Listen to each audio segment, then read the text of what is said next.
Now, it reminds me, talking of gnomes, he said to me in the week, he went, did you see that programme on telly last night about dwarves and fellas without legs nicking cars? And I went, no. He went, it's amazing, right? Because they haven't got legs and that. They scoot along and they can nip into a car like the Dukes of Hazzard. Explain more, Carl. No, you see, I didn't see it. Someone else told me about it. Oh! That's what I said to you. I said, did you see it? Because I missed it. And it's about these little fellas, who, specialise in car nicking. And the thing I wanted to know is, because this lad who sort of only watched half of it. Is he like you? Well, I said, I can understand how it's easy to get in, but then how do you get away? Because you can't reach the pedals. Yeah. Can there be two of them? But presumably he opens the car for someone else. What is it? What do you mean? What, so he's steering and he's like, right, press the brake a bit. And then there's one that's just legs, but without the top half. I don't understand how this helps them, though. Why does this make it easier for them to steal Because they can just get through the window really quickly, like in the Dukes of Hazzard. What? Because their legs don't get in the way. Right. Do they just run? And just... But what do you mean, the window? I mean, what? So someone's driving along... No, I didn't see it. This is why I'm asking you. I didn't see it. Do they leap in when there's someone still driving the car? I don't know. Well, there's too many things left unanswered here. I can't go over maybe someone's seen it and they can email in. But that's sort of... This panicked you anyway, I imagine. I bet you were gutted you missed that programme, weren't you? Well, I'm interested in stuff like that. Because I like learning, which gets us on to educating Ricky. Oh, excellent. We've had a good year of stuff, teaching stuff. Yeah, I've learned a lot. Can you remember any of the highlights? Of course I can. There was a deaf girl and she hit her head and she could hear. Yeah. There was also some people who ate tomatoes thought they were poisonous on lead. There was also a doctor who gave a blood transfusion with some parrots from the pet store. Yeah.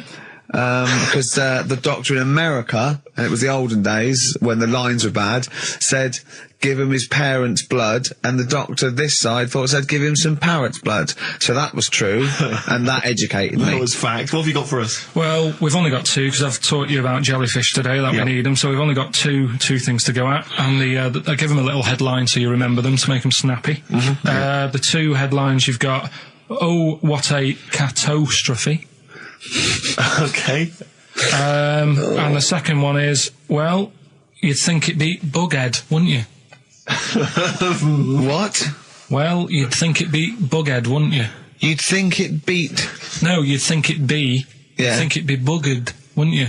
Bughead. Bughead. This can't be... If this is anything with a bug living without a head, I'm not interested. Because we've done it. All you've done is fun. Let's just do what a catastrophe. So it is that. Do I do that one first? Which one? Which one are we doing? No, do the Bughead one. Right, well, the Bughead one. Well, we've talked a lot about animals and that, haven't we, without heads. Surprisingly, we have. I think a disproportionate amount on it. If you're a new listener, and this is the first time you've listened, you'd be surprised. Yeah, we've done all that. We've covered worms, the way if you cut their head off, it grows back if you don't cut too high above its neck. We've covered the chicken, the fella who blinked. Yeah, I can't go into it again. Right, let's not go into it again. We've had the chicken with no head that lived for 8 months. Yeah, and we've had cockroaches living for a week without an head. Right, okay. Well, it's a bit more on the cockroach front, really. Right. They've found, right, that if you get a cockroach and you cut its head off, right, and then you find a cockroach that's still got its head, but it hasn't got any legs. Right. Right, it's not over for both of them, right? Because what you can do, you get the one that's got the legs, right, with no head, sort of running around, get the one with the head, sit it on top of it, right, get a little tube, okay, so that the fluids... So is this auntie's go out of the room? Let him finish. This is like Blue Peter. Let him finish. You could get this for Christmas. Right, you get a little tube, you sit that on top so the bodily fluids are still running between the two. Right. The head of the one on the top will control the feet of the one on the bottom. Okay. What about that? Good. And will it continue to live? Yeah.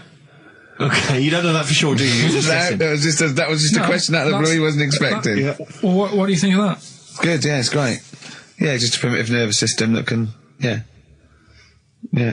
Did you expect us to be more impressed and excited by that? Did you fall off your chair when you read that? you literally topple off. Going, Did you cartoon. think you were going to be the Frankenstein of the insect world? Yeah. No, I just was thinking if they can do that, you know, With them, can they do it with humans? Because I also did a bit of research on. Did you come to the sort of conclusion that apart from the moral aspect of it, that the human was probably more complicated than? Yeah, but do you know what I mean? Things move on, don't they? Do you know what I mean? Science, Rick. You know, I had Binatone as a kid. Now they've got PlayStation 2, and the difference in 10 years. They is have amazing. found that if you lose your head, a cockroach can live normally on your body, but not the other way around. Your head on its cannot control its legs because it's too complicated for your brain. Well, So yeah. So then other research. Because I thought if you don't learn from that, I'll give you something else for free, right? Go on. Free. That they can clone people. The only reason they don't do it, right? Say if like Ricky needed a lung, right? They could clone you and make you the same. But the only reason they don't want to do it is because it'd be a bit horrible, wouldn't it? So and it would take sort of 18 years for me to get an adult lung. And there's all kinds of moral implications. yeah. What do you mean, yeah? You hadn't thought of that? Because lest we forget, Rick, he ended with the only reason they don't do it is because it's a bit horrible and that. Which scientist said that? Right, let's That's a quote. Right. That's tune. not it. That's not the other one.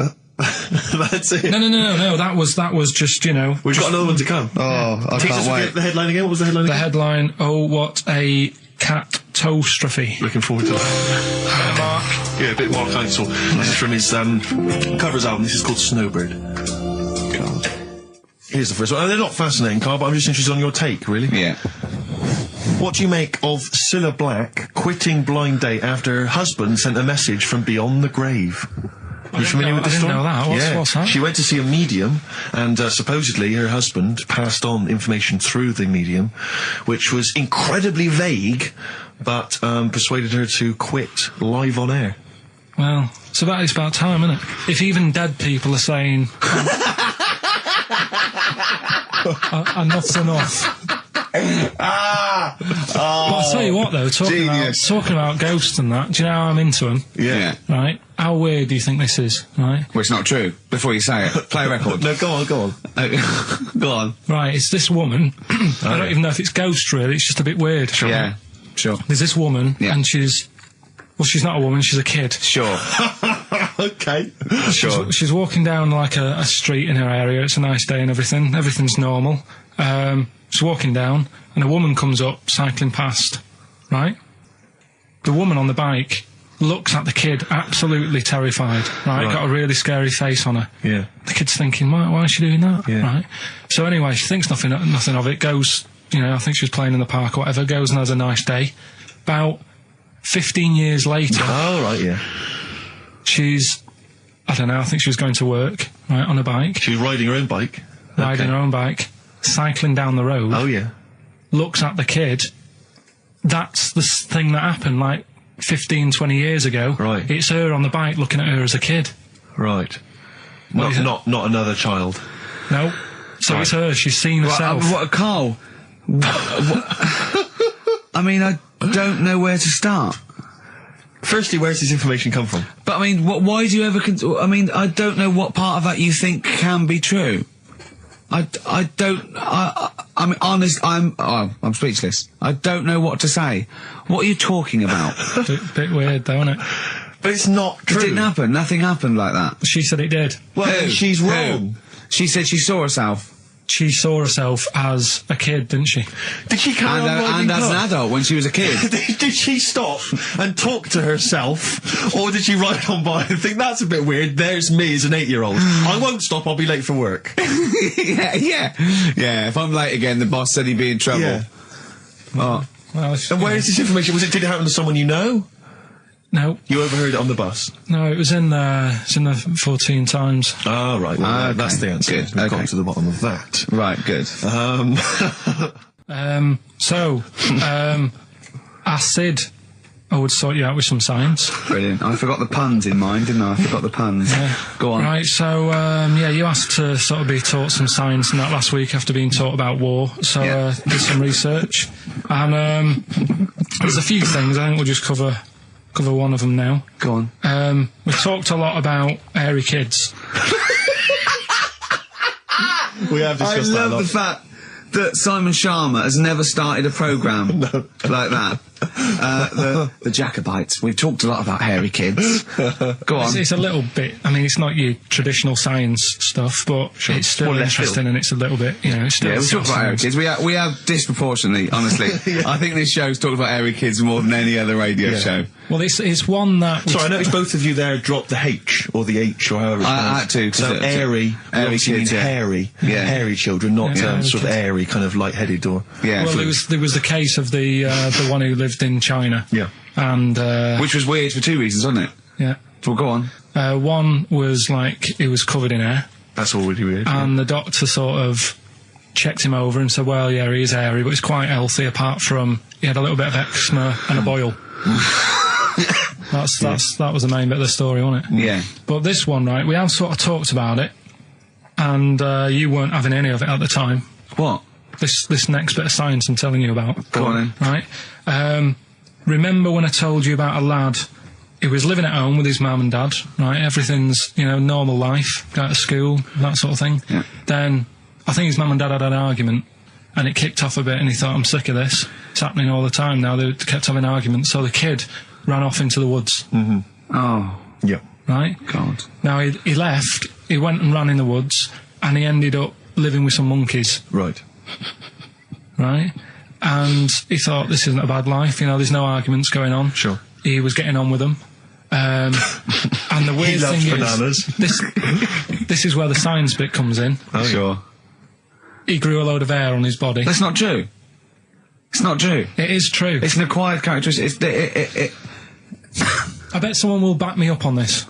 But no, you can't. You can't grow hair like that. You might get a little bit more down here. They might, the erectile tissue might, you know, they won't fall out as much. That would, you know, but you don't actually grow a big mane if you're cold and you're a human. Well, he did. This lad did. I know it sounds a bit strange in that, but he was living with the monkeys, and because it was cold, his body reacted to it. Listen, he was no hairier than he would have been if he was walking around naked on a cold day, with or without living with monkeys. The fact that he was living with monkeys makes no difference. No, I know, but I'm trying to get, you know, picture it in your head what it's like. Although Mickey Dolenz was always pretty hairy. Right?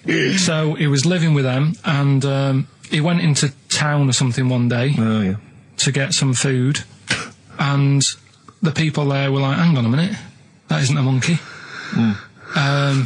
He went in naked. No, he was there covered in hair. Yeah, but naked, but covered in hair, so it was decent. It was. Yeah. But they that was the weird thing. They thought it was a monkey in the shop. And then So presumably he had a big long beard as well, because he couldn't shave, could he? No, he was just covered. He looked like a monkey. And they were happy to serve the monkey, were they? There's a monkey, he's buying a newspaper and some milk. How did he walk, Carl? Did he walk upright or whistling along? The picture that I saw on the internet, he was on all fours, but I don't know if that's when he was running away after they'd sort of, you know, realised he was a kid. But this was a picture. So he was a kid as well? He wasn't even like an adult with the beard? No, he was a kid. Brilliant. And the beard kicked in a little bit. So listen, so the people caught him. You're an idiot. The people caught him, shaved him, right? Got it all off, didn't grow back again. Right. You're an idiot. Well, like I say, people will have heard this story or read about it. You're an idiot. And they'll email in, they don't let me down. And they'll agree that you're an idiot. No, they'll have seen the story. You're an idiot. So that's a little bit of science. You're an idiot. Libertines, Time for Heroes and XFM 104.9. Right, okay, so have you got anything that is science as opposed to nonsense? Well, Kid went off with some monkeys, grew hair, came back, shaved him, it didn't grow back. I mean, just think. Right, something else. There's a few things I found. Yeah. There's a fella... Oh, God. Who had hiccups for 69 years. That was a bit annoying. Yeah. There's the dog with the wig that we've discussed. Imagine if you just tuned in. Yeah. There's the dog with the wig that we've already discussed. Did we discuss that? Not really. Did I not tell you what you said? I did, didn't I? Yeah. Oh, yeah. What else have we got? Well, there's something here that you sort of know. Is this going out live? Yeah, this is happening, right? Go on. But remember when you talked about sponges? Yeah. if you get a red sponge and a blue sponge. You liquidise them, pour them back into a tank. After a few hours, they know which was which, and they reform as a red sponge and a blue sponge. Yeah. Yeah. I thought that was weird when you told me. Yeah. Looked it up, did a bit of research. Yeah. Thought that's sort of sciencey. Yeah. You can do the same thing with a mouse's brain. Okay. Explain a bit more. No, you can't. If you get a dead mouse, put its brain into a blender, blend it up, leave it standing for a bit. Making that up, aren't you? You're confusing this. You've watched Nigella Lawson make some sort of pudding. No. What do you mean? It won't work with the brain. Well, it does with I mean, not human brain. Don't be trying that. Although, no, a mouse one, a mouse one. And what happens? It sort of reforms, goes back together again. No, because apparently it's made up of the same stuff as. But it doesn't, does it? Because if it's dead, if it's a dead brain, the cells can't act anyway. The fact the sponge is that it doesn't kill the cells, it liquidises them, it doesn't kill the cells. Yeah. So it couldn't be a dead brain anyway. It would have to be a live brain taken out from a live mouse for the cells to be getting oxygen and working and being sensitive to each other. And that, I don't see how that could work like it does in sponges. I mean, do you know what I mean? You're not a scientist. I've just sort of read it and gone, oh, that's interesting, I'll tell Ricky and Steve about it. Yeah. You're quizzing me as if I've come up with it. Someone else has done it and said it works. Sure. So I'm not... Do you think ghosts are behind it, or do you think there's a scientific explanation for it? No, it's just one of them weird things, isn't it? Yeah. So that's what you sort of science covered for this week. Well, that was another barnstorming feature from Karl Pilkington. Is that it? Is that the two things you got this week? Thanks very much for that. Well, yeah. I mean, there's nothing behind them. Do you know what I mean by this? There's not like a weight of intellect behind these facts. Why don't you make that your science project for this week? Find a dead mouse somewhere, Karl, and a blender, and we'll bring that in next week. We'll do it live on air. See what happens. Oh. Well. Do you feel sort of let down a little bit sometimes with our reactions? Well, what are you expecting us to do? What are you expecting us to just look at you, open-mouthed, staring at you in awe? Just go, oh God, yeah. Where did you find that out? And but we know. Tell us. We know where you found it out. You looked on the internet and a strange homemade website by a maniac somewhere who puts on stupid things that he heard through Chinese whispers. That's where you get your information from. I doubt that anything you've ever come up with is verified. If it is, it's luck. But what do you expect me to do for you? Do you know what I mean? I'm just... I'd like to know what the source of the information is. I'd like it to be, a research study by the University of Columbia, rather than, a guy who calls himself Mr. Pickles. On a website somewhere. www.lunatics.com. I mean, oh God. Some kind of evidence, do you know what I mean? I must warn you know that Steven Spielberg thing's coming, Taken? Yeah? About alien abduction. When you watch it, just remember this, it's not a documentary. Okay? Alright. Alright? You remember E.T.? We were discussing that earlier. That's not fact. It's actual fact. Brilliant. Black Star Radiohead from the Bends on XFM 104.9. Rick John has emailed in. It looks here like he's maybe trawled the web himself. I mean, I don't know if people just immediately leap onto the web every time Karl says something in his defence. I think our listeners are always on the web. Anyway, he seems like he's reprinted here a news story, which seems to confirm Karl's Monkey Boy story. Yeah, what was the news Doctors story? baffled by boy 6 covered in ape-like hair. Doctors in Kazakhstan are baffled after finding a 6-year-old boy covered in ape-like hair. Yeah. The boy, called Ablay, was found in a remote mountain village close to the Chinese border. He's covered in thick hair from head to toe and has an oval-shaped skull. Doctors suspect nuclear radiation or a genetic disorder may be responsible. Fine. But there's an interesting bit here. But sorry, it's not that you could have genetic defects. I've seen lots of people born with long noses, 5 feet, etc. I'm saying that he wasn't normal. he wasn't normal, and then went to live with monkeys and grew the hair. Well, that's my point. But it says his mother and father are distant relatives. Such marriages are common in the Kazakhstan mountain hamlets. Now, the village elders were consulted as to what to do with him, right? Now, these are the village elders. These are the wise men of the village. These are people, presumably, that all year long are telling the village how to live, how to survive. Yeah, you're in charge because you've lived longest. Yeah, exactly. You presumably are solving any kind of moral conundrums, any sort of awkward things. Do you know what they suggested that they do with their hairy son? Go on. Send him to the circus. The Carl's nodding. Put him in the circus. That was what they suggested, and the mother actually wanted him to go to school. Instead, I don't know, school or circus, I don't know. We don't know what's better for him. Exactly. I'm not sure. We must consult the elders. What do you think, Karl? It's not a bad life, is it? What, the circus? Yeah. Well, you ran away from it. Yeah. Love it. But remember that thing that I saw about that fella who, I don't know if you should talk about it really, so Go on. Tell us now. You've hooked me. Come on. You can say it. It's okay. What, are you worried that it might be insulting to someone? Well, it's not nice, but... Well, you're not taking the mickey out of it, you're telling us... Go on. It's just, it was in that book again that you got me. You know, the book full of weird people. Go on. And things that are wrong with them, and hairy people, and... Yeah. Lad with 3 legs and that. There's a fella... basically just a head and a little body on a skateboard. Yeah. Right? Picture of him having a shave. And he was shaving with his mouth bit. With his tongue. Like that on the radio. Yeah. Karl is now doing an impression of a man shaving with his mouth. Yeah. Well, it's just a head, bear in mind. He's doing an impression. Imagine a head with a very tiny body on a skateboard shaving with its tongue. That's what Karl was doing. And he was depressed because he kept getting hats for Christmas. but if you were him, you would just grow a beard, wouldn't you, rather than... Oh, well, rather than go through all But that you get hassle. it caught in the wheels of his skateboard.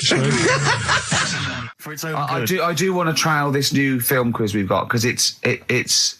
I mean, I'm excited. I think it's the best competition we've come up with. To be quite honest, I mean, Karl, you agree, don't you? It's all right, yeah. Yeah. It's a film-based quiz. Right. We'll play you a clip from a classic film. I can tell you the film we're going to play. It's The Sixth Sense. Right. And there'll be a question afterwards, and you can win The Sixth Sense On DVD. Yeah, not the ability to sort of tell when someone's behind you, just this film. You know. Do you believe in sort of like extrasensory sort of perception and stuff, Karl? Ghosts and that. Yeah. Yeah. Of course you do. Not ghosts, no, the fact that people maybe can sense, beings. There was a woman in on the Christian's breakfast show, right? Yeah. Blind woman. Right. Clairvoyant. Her name? Forgot. But she was a bit useless. She's a bit useless. I'm always worried about what's going to come out of I'm Karl's worried mouth. what you mean. What? Do you know what I mean? She's a bit rubbish at being a clairvoyant. Yeah. Right. I mean, I think if you're not that good at something, don't go on the radio and do it. Karl, you better leave. So, what... Sorry. Well, she was saying, So like, what was the relevance of her being blind? What was that for? What did you I tell me? just thought it was a bit weird. I think she was using that because the fact that she can't see living people, but she can contact the dead ones. Yeah. I'm sorry, this is XFM 104.9. Once again, Karl's opinions do not necessarily reflect those of any human being. Any other person alive today. Sorry, Karl, so how did she demonstrate her clairvoyance, and why was it not very convincing? She was sat in the chair you're at, right? And people called up and said... I sensed that. Weird. They called up and they said, right, can you have a word with me, Gran? Yeah. And she goes, yeah, she's dead, isn't she? And it's like, yeah. He goes, oh, and everyone's like, oh, she knows her stuff. It was 50-50, to be fair. Yeah, and especially with a gran, because the person sounded about 35, so the chances are they haven't got a gran anymore. Yeah. And it was just... Unless it's the fellas from Busted, because they, in the year 3000, it's only they've only got to a great-great-granddaughter, and that's 1,000 years, so presumably... they can live a lot longer. Yeah. I just wasn't convinced anyway. I don't want to diss her because, she came in and she did her stuff and if people believe in it, I'm not going to put it down, but it just was a little bit odd. You believe in it? You just think she didn't have the real power as opposed to it being rubbish? No, whatever. but yeah, I don't know what we were talking about there. So we've got the film thing going on. Right, competition time. Brand new competition we've come up with. My favourite we've ever done, I'll be honest. And a great prize, The Sixth Sense. You get a clip of a great film, and then you get to keep the great film. Now, I'll just explain this competition. I think Karl is a little bit of a frustrated actor, and so by the power of technology, Karl takes the role in a film. And there's a question about it afterwards. This is a scene starring Karl Pilkington from The Sixth Sense.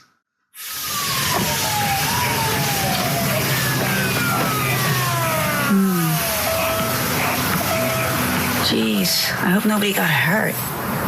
Be alright? You're very quiet. I'm just thinking about stuff. That's all.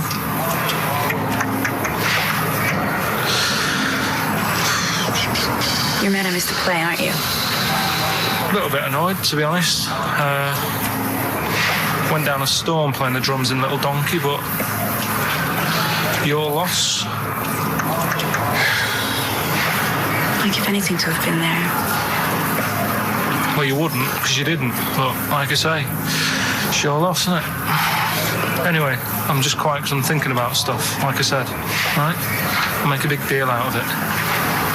What is it?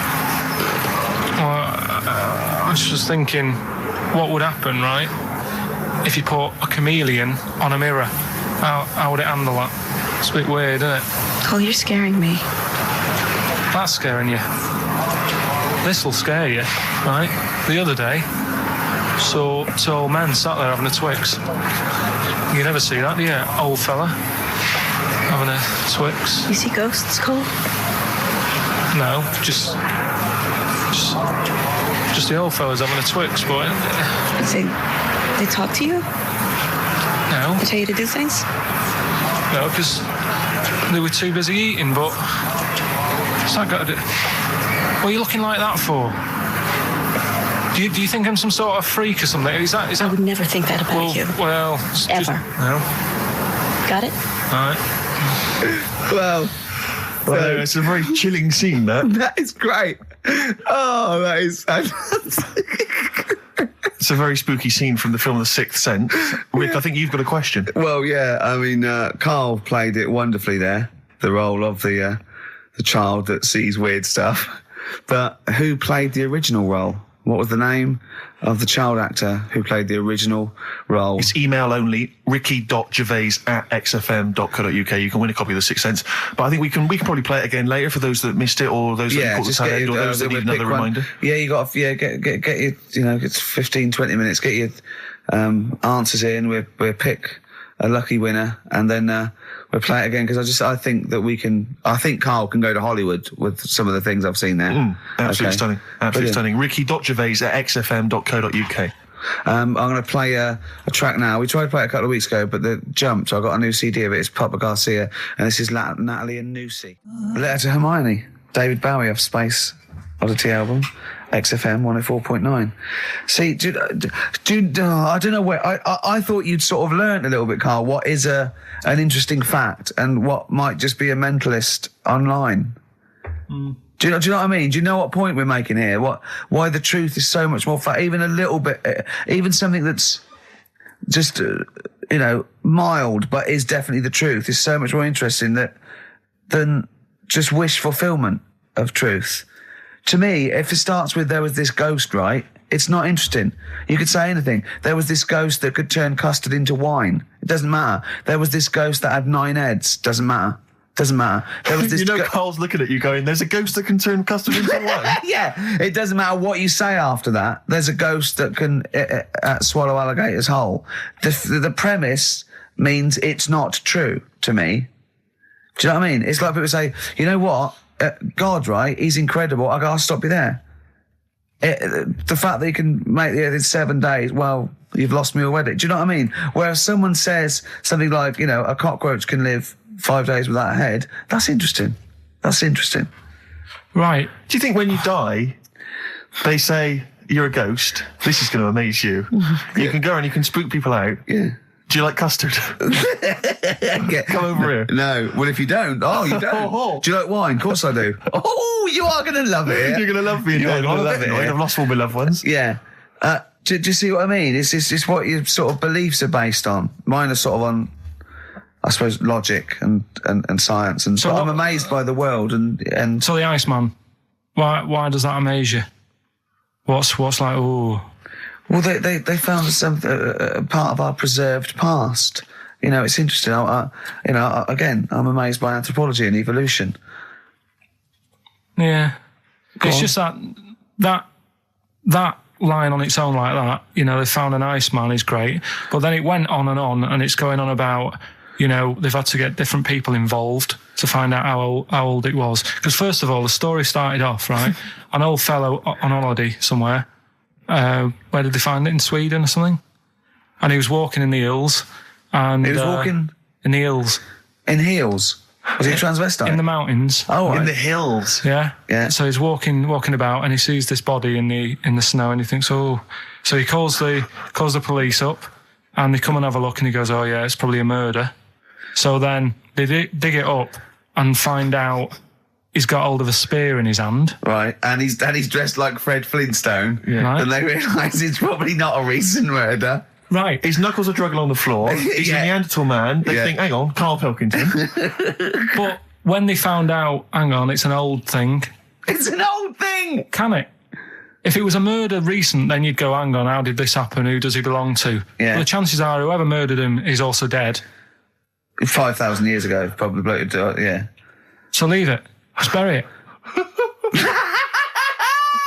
I don't think it's a murder investigation. No, but they are. It's not Quincy going, this was before my time. It's not a murder investigation. Yeah, just one thing bothers me, sir. Just one final thing. My wife loves you, but this guy. That's how they were Why treating would he him. have a spear and a leopard skin? I just can't. I can't get over this.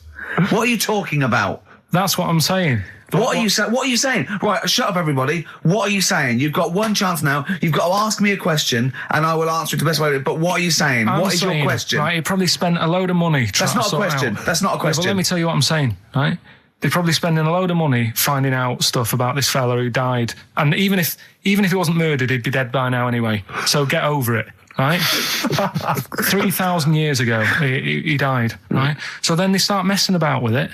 Saying, well, how did he die? Well, it doesn't matter. It was ages ago. Then they start digging his belly open, seeing last meal that he ate. Yeah. Oh, he ate seeds and leaves. Well, no surprise, really. There's now else around. Again, spending more money. Someone's been paid money to sort that out.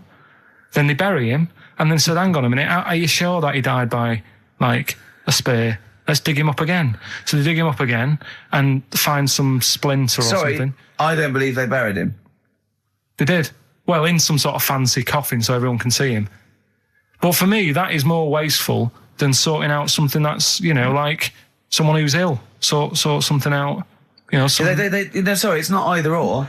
They didn't put a doctor out of surgery. Exactly. There's not an old man in a bed in the corridor somewhere. Yeah, going, Ted, what are you doing? I'm just giving this bloke a stat clear.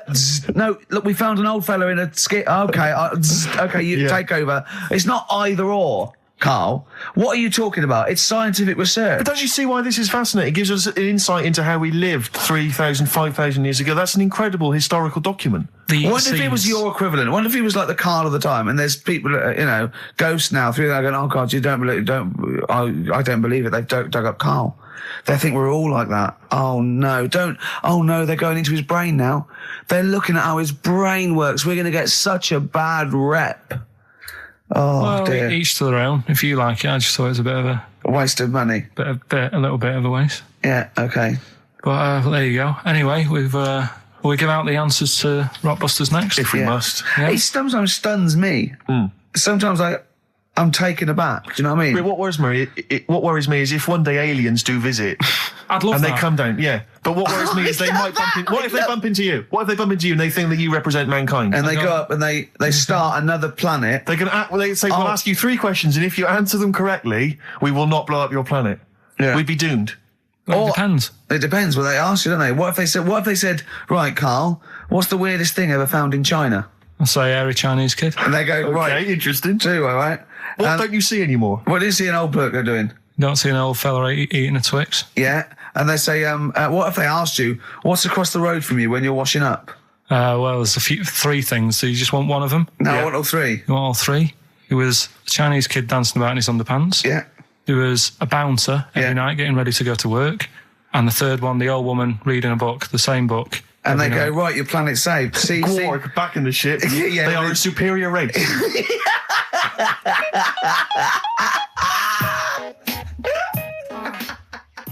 I just always find that thing that if, you know, you're used to living with someone, Yeah. one of you will go, let's go to bed, then you'll go, all right. But when you're on your own, you go, You just forget to go to bed. I just stay up. Okay, stop eating now, Carl. You've ate all the food. That's just a plate. All right. Okay. Yeah. No, I stayed up and watched, there was a thing on about Dracula, Right. What, Dracula? and I found a flaw in it. Go on. Not the fact that he's the living dead and No. and drinks blood to stay alive and he doesn't reflect. And he can in turn into a mirrors. bat. Well, And you can go on. the mirror thing, you can't look in mirrors, can he? Well, he can look in mirrors, but he can't see himself in a mirror. Yeah. That still doesn't work. Go Okay, on. go on. It doesn't work at all, Carl. It doesn't work Go anyway. on. Well, Centre parting's always really neat. His centre parting's always really how does he do it if he can't look in the mirror? Blood on the floor or something it was called. Rubbish. I love the flaw in the Dracula film is that his centre parting's too neat. How does he do it without a mirror? Oh. Was it a documentary about Dracula? No, Yeah, there was the real it's Dracula. The real called- Dracula. bit. Yeah, the real Dracula, the It's true just a story. film. It had blood on the floor or something. It's called. Yeah. It's rubbish. From 1970. Yeah. Right, but you know- say that and watch that. You know there aren't Yeah, really sure. vampires in that sense. Yeah. Yeah, but it still annoys you that his centre parting was too neat. Well, if you're going to do it, do you know what I mean? I'd like to see him with a fringe sort of pushed forward and maybe a hood up, alright? Come to stop your blood and that, alright? Yeah, just bits of tissue paper all over his face where he's cut himself shaving. Oh, can't see. Bloody mirrors annoying me, alright? I'd love to see that. A little mank Drac. That'd be great, wouldn't it? Well, that might be a film that we do in our movie. Mancula. Just getting onto that. Mancula. Count Mancula. Alright? You got any rave? You got any rave music? Huh? Got any Oasis like that? That'd be brilliant. He came from Manchester. Please welcome Mancula. Alright? That'd be great, wouldn't it? His hair's a mess. Well, I can't see in the mirror, can I? I told him about this thing. I don't know if any of you out there know about this, but there's an experiment they did in the 50s, a clinical psychology experiment where there's your two hemispheres of the brain, okay? They're joined by a thing called the corpus callosum, right? Which is just a little flap of skin, like a little scarlet lead that joins your two hemispheres. And what they did, they cut that in half, and they thought it was a cure for schizophrenia, but what it turned out to be, or epilepsy, I think, I can't remember, was that your two sides of your brains didn't function together. You couldn't get information. I was telling Karl all this thing, and one of the things I told him was that they did it on a monkey, and it fought itself over a nut.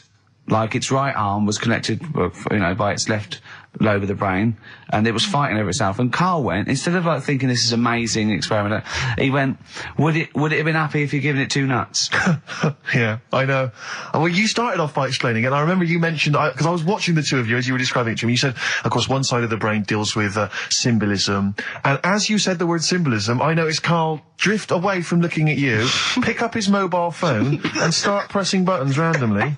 And I thought it was the word symbolism that got him, and I noticed it took you just a moment longer, and I think the first thing you said was, when did I lose you? Yeah, I knew I'd lost him. It's extraordinary, and he doesn't even try I to think I said disguise it. nomenclature at one point as well. Right, yeah. And I knew I was dicing with death there. Yeah.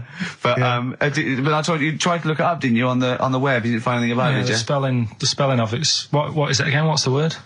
Corpus callosum. Yeah, so I couldn't do it. No, it's no point. Yeah. Don't bother. Give up. Don't bother. Give up. So if anyone knows any interesting facts about that, But yours hasn't been cut in half, has it, Karl? That would, again, might explain something. I'll tell you what we will be talking about later.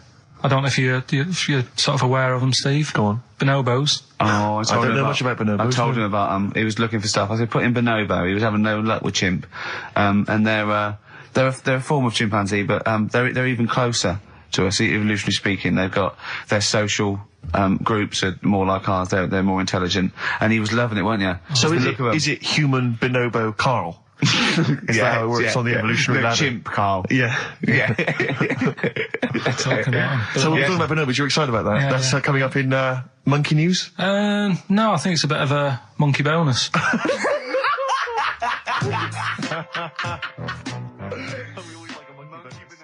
Okay, this is Karl in the classic The Shining. And what's the question? Well, we might ask that afterwards. Okay then.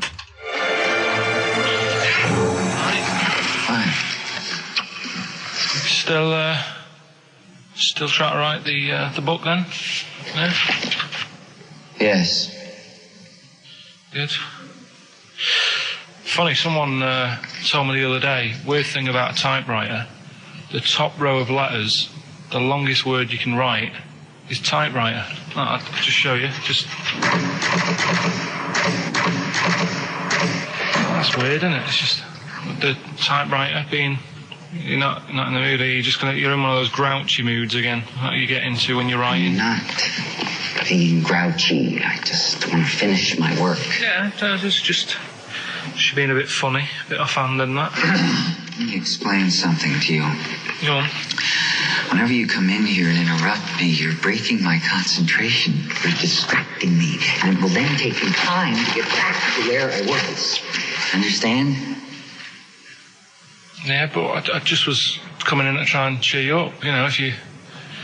I mean, I'm full of ideas as well. You know, if you're having a problem coming up with stuff, got loads of ideas you could write about. The other day I read about this airy Chinese kid. What do you want me to do about it? No, it's just that it could make a good book. Do you know what I mean? Sort of following round. That's swell. Well, I'd buy it. You know. But if you don't want to know, don't bother doing it. But, do you know what I mean? It's just airy Chinese kid. It's weird because they're not normally that airy over there. Yeah, this kid cakes in it. But if you don't care... I wouldn't touch one hair on his goddamn little head. You won't have to touch any hair on his head. Like I say, he's covered. Leave the head alone if you want. Touch his hands. He's totally covered in it. But I love the little son of a bitch. Well, don't go that far. You haven't met him. But I can sort it out. I'd do anything for him. I don't think you'd expect that much. Just take him to the barbers 3 or 4 times a week. You know, he's a good little kid. In fact, I'll do it. I think I'll write a book on him. Yeah? How do you think you can handle that? Yeah. You're not too busy, are you? Well, yeah, I'm pretty busy. I've got to sort out some monkey facts for the show this Saturday, but I reckon I can still... Why don't you start right now and get out of here? All right. I will. If you're going to be like that. Couldn't borrow a pen, could I? See you later. There you Haunting. go. Haunting stuff there. Karl Pilkington in The Shining. You know, in the film, Jack Nicholson goes crazy because the suggestion is he's maybe possessed by demons that maybe are in the hotel. But, you know, if I was stranded in a desolate hotel, removed from all human contact with Karl, I'd go mental with an axe without being possessed by demons. That's more chilling to me, trying to get some work done and you keep wandering in. I'm trying to get Karl to spend a couple of days in the caravan with me, just for the head of it. And he won't. I've offered him money, won't I? I think it'd be a great laugh, wouldn't it, Karl? Oh, yeah, great. That would be terrifying. No, I want to film it. I just want to film it. Like a little video diary. There's Karl there, he's just waking up. Well, if I was stranded in that would be like being... I may as well be with Freddy Krueger and Jason Voorhees. That's more scary. The thing is, Ricky doesn't mess you about as much as he messes me about. No, you see, you've given him an inch. You've given him an inch and he's taken a yard. 12:30 you got in today. In 30 minutes between 12:30 and 1. The old bin lid on the head. He wanted to do that again. Yeah. Squeezing my head, think he had a go at. And karate chop on the back of the neck. Yeah. All in 30 minutes. Yeah. Who else can say that? Who else can say that? Who else can say... What do you mean? Anyway, have we got a question then? Yeah, to win a copy of, I'm so embarrassed to say it, The Shining on VHS is worth $5.99 and it will have already been watched by Karl Pilkington, probably not even rewound. Yeah, to win that. And a little bit of tripe and cow eels where it just slipped into his dinner. A barm cake outside. As he was reading the back of the box trying to figure out what was going on. The ingredients. What about this, right? Here's a question. I've got a question. No, go on. No, I want to hear Karl's first. Okay. No, it's about the film. Because when I was whizzing through it, I saw something and thought, oh, that's good. The kid who's in it, he was writing something on the back of a door with lipstick. What was it? Well, that's a tricky question. I can't remember. Nor can I. Alright. So the kid in it was writing something on the back of the door. Is that going to be too hard for anyone? Let's see if... I mean, I wouldn't be surprised if there's somebody Right, the phones are going, so it might be. Yeah, but this is email, isn't it? All right, ricky.gervais@xfm.co.uk. What was being scrawled on the back of the door by the little kid in The Shining? Be honest, if you know that, it means you've probably already got it and you've watched it about 8 times. Yeah. Fair enough, though. All right. It's something, when I was looking on the web, found something out. Go on. It's a story about a woman who had a baby. What are you talking about? What? A woman who had a baby who was having a baby. It was no clearer when you repeated it. No, Carl, I don't know what to do. I don't know what to do for the common good, right? Pursue this line of inquiry, right? Because I don't know where it's going, or play a record. I'm actually torn. I don't know what to do. No, I remember seeing it and thinking, I've got to tell Ricky about that. It's brilliant. What should we do? Should we go with it? It's entering into the abyss. It's opening Pandora's box. It's peeking. It's going down to the cellar. I've got a couple of questions, though. Go on then.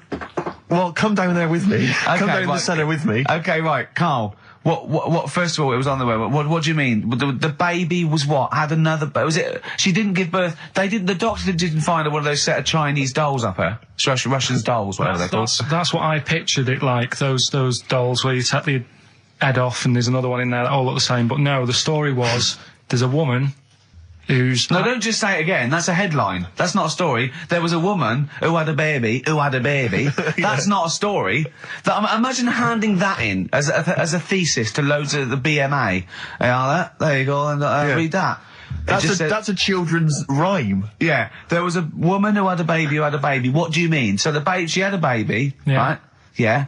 And that bit's fine. We're okay with that. That's normal. That's normal. A woman had a child. Yeah, totally normal. She gave birth. Fine. Yeah. Next. Well, I don't know that much more, apart from the fact that the baby's like roaming about, and then 12 months later, she's like, oh. Interesting. So the gestation period of that baby was actually 3 months more than an adult. Yeah. Excellent. Weird though, isn't it? So was the headline, "My baby's 12 months pregnant"? What are you talking about? 12 months later, it had a... What are you talking about? Forget it. No, you haven't even finished the story. That's what you said. And 12 months later, you didn't even finish the sentence. So what do you mean? No, I didn't read any more into it because I just saw that and I thought, that's weird. And then I just was thinking, oh, like, imagine the kid at school at parents' evening. Go on. And it's like, well, your kid's pretty good. Now let's have a look at your work, sort of thing. Don't you think that'd be weird? But what? Did the child have a baby? Yeah. Of course it didn't! Play a record! We shouldn't have gone down in the cellar. We should have just left the cellar door closed. I never learned. That's the Zombies and a song called Time of the Season. I've enjoyed that. What do you think of Zombies, Carl? It's alright, yeah. No, not the group, but the Living Dead. Don't worry about them. No? Why? Not about, are they? Doesn't happen. You don't believe in that? Listen, right? You don't believe in zombies? So, I was you do looking believe online. a baby had a baby? Yeah. On you go. On you go. Are you still saying that didn't happen? Yes. Right, well, I'll find the thing again, I'll print it off, and then you'll read it. All I'm saying is there's more information that we need. Yeah, but it always annoys me that when I do get the information, you'll go, yeah, but it's named Sally, you didn't say that, and make out... No. As if... No, don't make it look like we're over-inquisitive or over-cynical. You come out with the most abominable things man has ever uttered, and you expect us to accept them. Usually headlines, usually illogical, not just probably wrong. So, fleas are born pregnant. Are they? Interesting. Yeah. Right. Okay. See? On we go. So, See, that's true, and you're not impressed, because it doesn't involve a little werewolf child. Or half man, half shark. You're just not, it's not good enough for you. No, but if I read the first line of something, and it's not that interesting, I go next, right, and I move on. Now, when I saw a woman had a baby, and it had a baby, But you still didn't read on. No, but... Alright, I didn't read on, but it got me thinking. Like I said, you wonder about the parents' evening. I was thinking about, is it a good thing? Because you're going to spend more time with the kid. Do you know what I mean? There's a lot of mums who have to go to work and that. She's going to be a great mum. Grew up with her, literally. Yeah. Do you know what I mean? So She's going to be a great mum. I just wonder if, I know it sounds weird, but if Was it the you know, the baby that woman had, was that a girl or a boy? Well, it would have been a girl, wouldn't it? Of course it would. It'd be mental, wouldn't it, if it wasn't? Right. It would have been a weird story, wouldn't it? So anyway, that reminded me, because we were talking about other amazing stuff that Ricky told me to find out about. Steve, are you aware of bonobos? We mentioned them earlier. I'm not particularly familiar with bonobos. Right. It sounds like a cream cake. No, they were a sort of a chimpanzee, but more advanced than the traditional chimpanzee. They live in one sort of particular area, and you know, it's the sort of closest animal to the missing link. They're very intelligent. They take on a lot of social aspects of human. They have sex for pleasure and no other. Steve's looking annoyed. He's done, yeah. Yeah, what did you find out about Apparently, I found out it's 98% not human, this kind of thing. It's nearly human, but it's not. We share 98% of DNA with it. Yeah, 98%. It's a higher percentage than you. They have sex for pleasure. They do look a bit like him, though. They've got a little round head, haven't they? But, and they're much more upright than the, you know, got a more flexible. I sort of get bored with animals that are like classed as being intelligent, right? So when you told me, I get bored with them. Because they're not doing enough. They're not playing Nintendo. Do you know, like, that people always rave on about dolphins, saying, oh, they're really bright and that. Yeah. You know, I was having an argument with Suzanne about it, and she goes, oh, yeah, dolphins are really intelligent. And I said, what have they done? So she said, well, they use them in wars. They strap bombs to the back to go out to boats to then blow up the boats. Yeah, they're trained, Well, that isn't that bright. If it was really bright, it'd go, I'm not doing that. Well, no, they leave them. They don't blow themselves up. Anyway. But right, well. So anyway, bonobos, really bright and that. Now, I was looking at them, and they are, you know, they're saying, they're just like humans, basically, right? But what I was thinking is, I didn't have a chance to ask you, if you got a mentalist, right, and put the bonobo in an exam. Okay. What do you mean a mentalist? What do you mean? Well, you know, someone who's, you know, just a little bit slower than me, and put them in an exam. What would happen? Right, okay, you've got to be clearer here, Karl. What are you saying? Are you saying pit the wits of a bonobo against someone who's educationally subnormal? Yeah. What do you reckon? I don't know where to start. No, but if they're that good, why aren't they being used in labour and stuff? Do you know what I mean? What in the late? What do you mean in the government? Like, you know, like some jobs that they could do. Why hasn't someone caught onto it and thought, well, hang on a minute? Sorry, I'm not familiar with the bonobo. Seriously, could it do a job of work? How advanced are these creatures? Lots of animals do job of work. I think Karl wants this bonobo to start going to work with an umbrella and a bowler hat, and have sort of like rudimentary language skills, like morning. So I couldn't employ the bonobo to be my PA. It's not. I mean, how advanced are they? Could I teach you to go in the shops and collect something and bring it in? But you can teach a dog to do that. Yeah. It depends what you mean by intelligence, social interaction, also dexterity capability. You know, could it produce this show? Yes, I'd have thought it could randomly. Yeah, just by pressing the buttons, it could do a better job. It depends what you're asking, Karl. What you mean is, could a chimp be a thick human at an intelligence test? Yeah, that's what I'm saying. But it depends on what the problem with the human is, doesn't it? Right. First of all, mental illness has nothing to do with intelligence. Let's get that straight. That's one thing. Mental people aren't necessarily less or intelligent than people. Now, is that the clinical term? Well, exactly. A mentalist. A mentalist. Sometimes I don't know what to do. I don't know whether to start with where he's going wrong with the question, to answer it, to find out what he really means, because it's just that if that did happen, right? What could happen? You want the Planet of the Apes, don't you? Here we go. Go on. Right? I go to school. I go to a new school. Yeah. I go in the class. There's 3 bonobos sat on the back row. Yeah. Right? I think it would make They're bad kids, are they? Everybody would work harder, because you go, well, I don't want a monkey beating me. Whereas when I Well, went you to think there'd school, be an incentive? Yeah. well, I think. Okay, they go in and go, oh, go on. What do you mean? No, I would have loved it, because, I mean, one of the reasons I didn't like school is it's like, oh, I'm not bothered. You know, I'm not bothering going in today. I'd love it if I went in and someone said, right, you're going to start coming again. Why is that? You've got 3 bonobos in your class. What if they didn't hang out together, like the 2 little kids with the webbed hands and the big They heads? can do What if they want. started bullying you? Stealing your pocket money? I wouldn't go in, I'd stop maybe going. copying you, maybe making you do their homework. Yeah.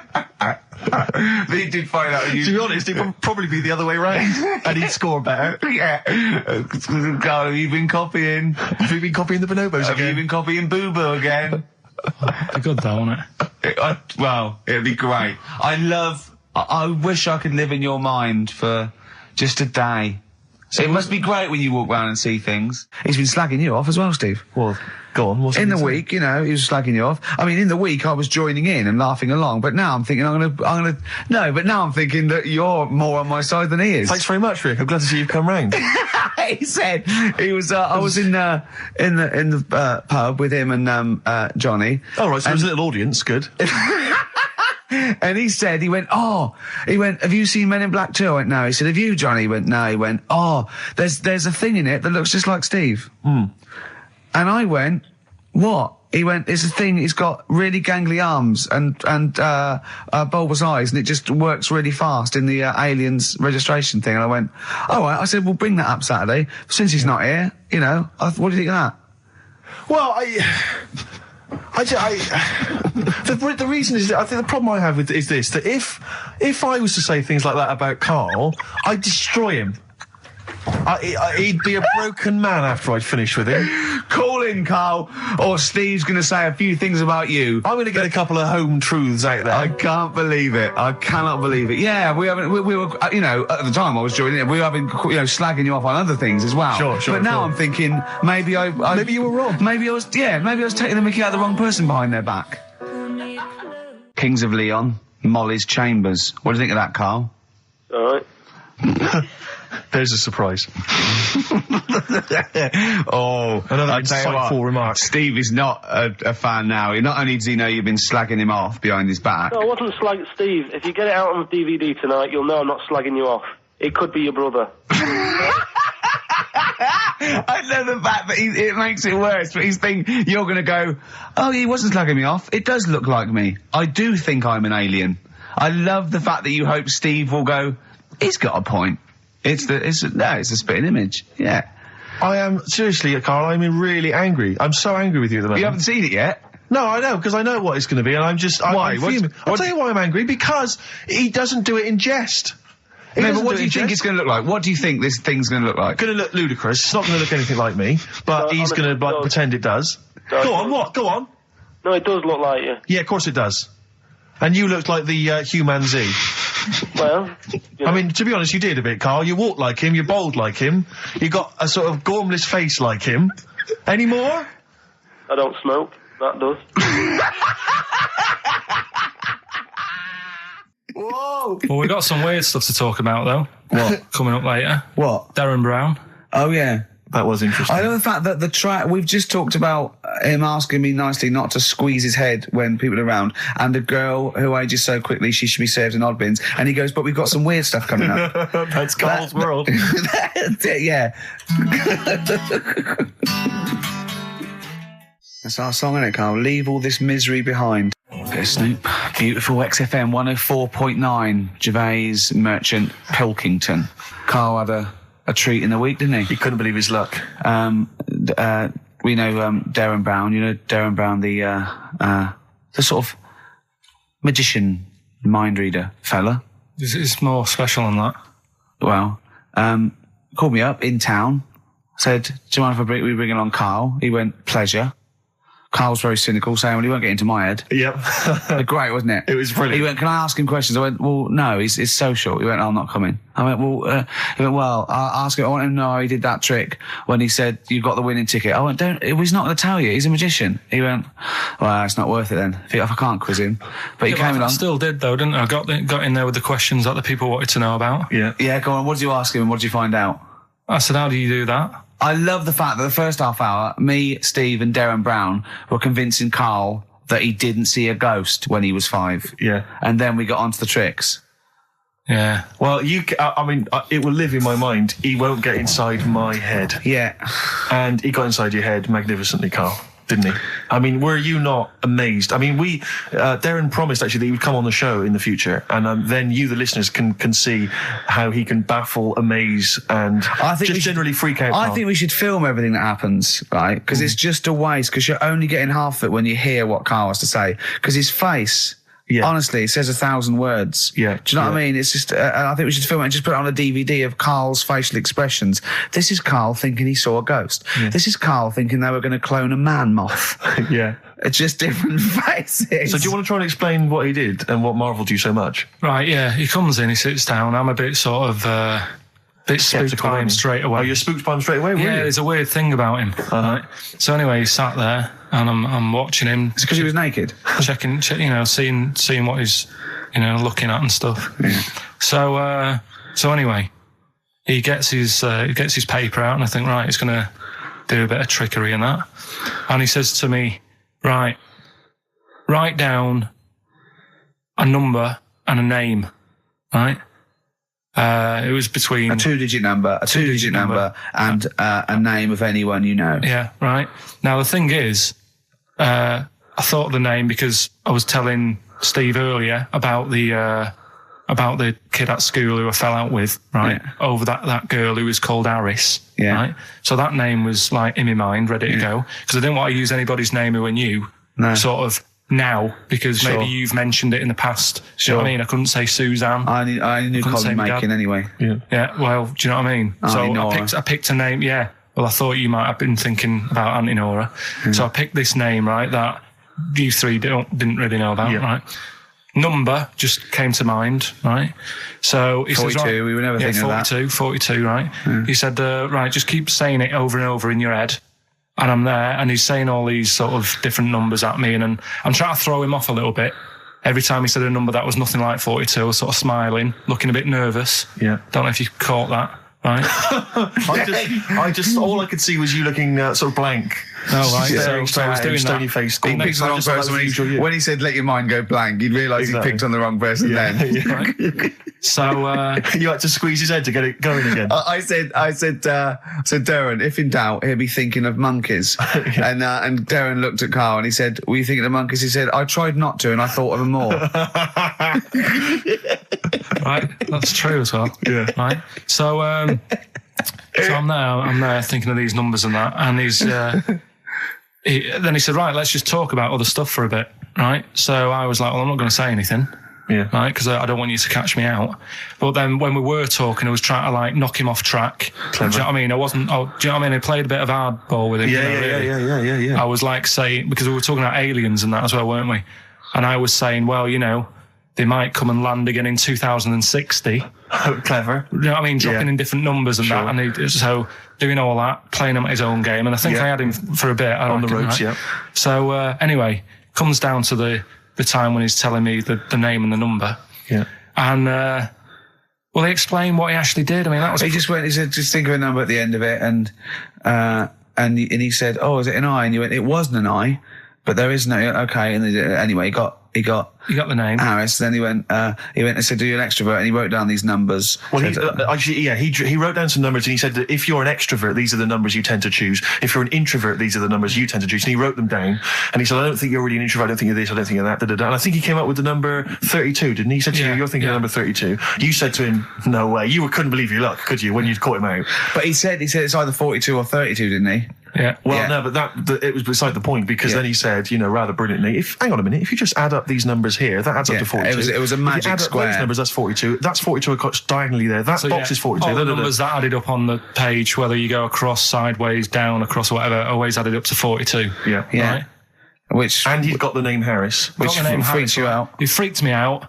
I kept saying to him, how do you do it? How do you do it? And he wasn't telling me. I was talking to people at work about him, and one lad said, apparently the trick that he uses is the same thing that Hitler did. Play record. No, seriously. Apparently it's the same thing, because he was saying... What? Play record. No, just let me finish because I've even ran it by other people to check if I'm right on this. So let's play record and come back to Because the people in the XFM office, I mean, they're pretty wise. They're up on that stuff. No, he used it in a different way.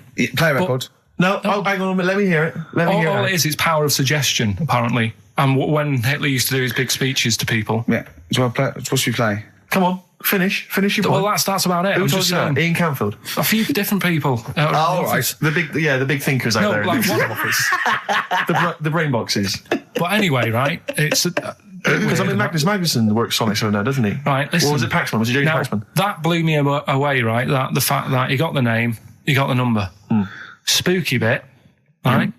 I'm walking home. I called you up a couple of times and I left a message on your phone because it was just amazing. Not only was he good at magic, but his maths was brilliant. No, well, that thing adding up to 42 was like, how did he do that? I mean, we didn't even make a big deal out of that. He said that to me. He said, Carol Vorderman's got is the maths. Do you know what I mean? Imagine him on Countdown. Yeah. He'd even know what they were going to write down. Do you know what I mean? So a bit of a wasted talent. I should see him again about that. I think he's... He asked him, I said, why are you doing it on mucking around on telly? Then he went, sorry? He went, why are you mucking around on telly? Yeah. And he said you could make some serious money. I think Steve went, well, he does all right. He went, nah, but if he did that the ticket thing all day. Yeah. But didn't you say to him you should be working for the police force? I said, yeah, he should be in a police station. He could help people out. Yeah. Do you know what I mean? It's not a daft idea, is it? Not really. Right, so anyway, so I get home. Still, I'm calling different people up walking home. I couldn't believe it. Yeah. Right, I called Suzanne up telling her about it. And she's like, slow down. She said, you're like a little kid who's just been on a fairground ride or something. Yeah. Slow down. Right, so I'm telling her, call me mum and dad up. My dad wasn't that impressed. No, of course He's not. like, well, it's all been done before. But anyway, right. So, but then he wasn't impressed with Little Donkey, was he? No, he's not impressed by much, is he? Right, so I get in. He probably had to nip out down to the phone box. Right. Do some thieving. Yeah. We've forgotten bread. No, I'll just go down the phone box. Yeah. Right, so I get into my flat, right, and what they do in my flat where I live, they put the post in like these little pigeonholes. Right, and I don't normally check them out. I leave it for Suzanne to do, right? Sure. But this time, for some weird reason, I thought, right, I'll check it, see if we've got any post. Open it up. There's only this. A letter for Miss Harris. Yep, there it is. Bona fide in front of us. A letter addressed to a Miss Harris. Well, does she live there? No, it's my address. She doesn't live there. Did she ever? Don't know. It doesn't matter. It's weird, isn't it? But we've never had. Normally, I think there was a guy who lived there called Yaki Shoki. Mr. 42. It was definitely wasn't an Harris, right? This is the first time we've had a letter for this woman. Yes. Right. But what are you claiming? Because Darren Brown himself admits that it is not paranormal, it is not supernatural, it is a trick. It's a trick. Is it? But he would say that, wouldn't he? Hitler said that. Play a record. Well, can we open this? No! It's illegal! No, but I'm thinking if What it's a if we opened birthday it off card there? for someone's like 42nd birthday. Right. You can't open that letter. Go and put it back, or you cannot open that letter. Why not? You can't open someone else's mail because you think Darren Brown's supernatural. What if we steamed it open, then resealed it? No one would know. It's only a letter. You can't. You can, but I don't want any part of it. Carl, I think you should open it. No, you open it. I'm not opening it. It's against the law. You should open it, Right, then. we won't open it then. They won't send you to prison. Forget it. You'll get off. Cure? Yeah. Bit of cure? There's no cure, no. I'm looking. What? I'm tempted to open it. Well, do you want to, Steve? There you go. No, I'm not going to open it, but I think you should, definitely. 6 Different Ways by The Cure from the album The Head on the Door. We've enjoyed that. The head on the door, Carl. Ooh, bit of a coincidence. Spooky, isn't it? It was only 4 weeks ago you were talking about a head and a door. Exactly. Has the door got a number on it? 42. Oh, dear. So we're not opening it? No. Well, I can't open it because as the producer, right? Oh, yeah, because your standing in society is such that they'd make a real example of you. Yeah. A producer of a tin pot radio show once a week. Yeah, he should know better. He can press buttons and talk at the same time. Sending down. But they wouldn't try you in an adult court. You would get away. You would get away with it. Just they'd hear you speaking for a little while, and the judge would end up squeezing your head and letting you off. It'd be like those people who train monkeys to break in. Do you remember down in South London? We talked about it in the past, and they were going around robbing stuff, and they trained them to do it. Yeah, I don't think those monkeys would have got in trouble. It would have been the keepers. So, I think XFM would probably take the rap. Will you open it?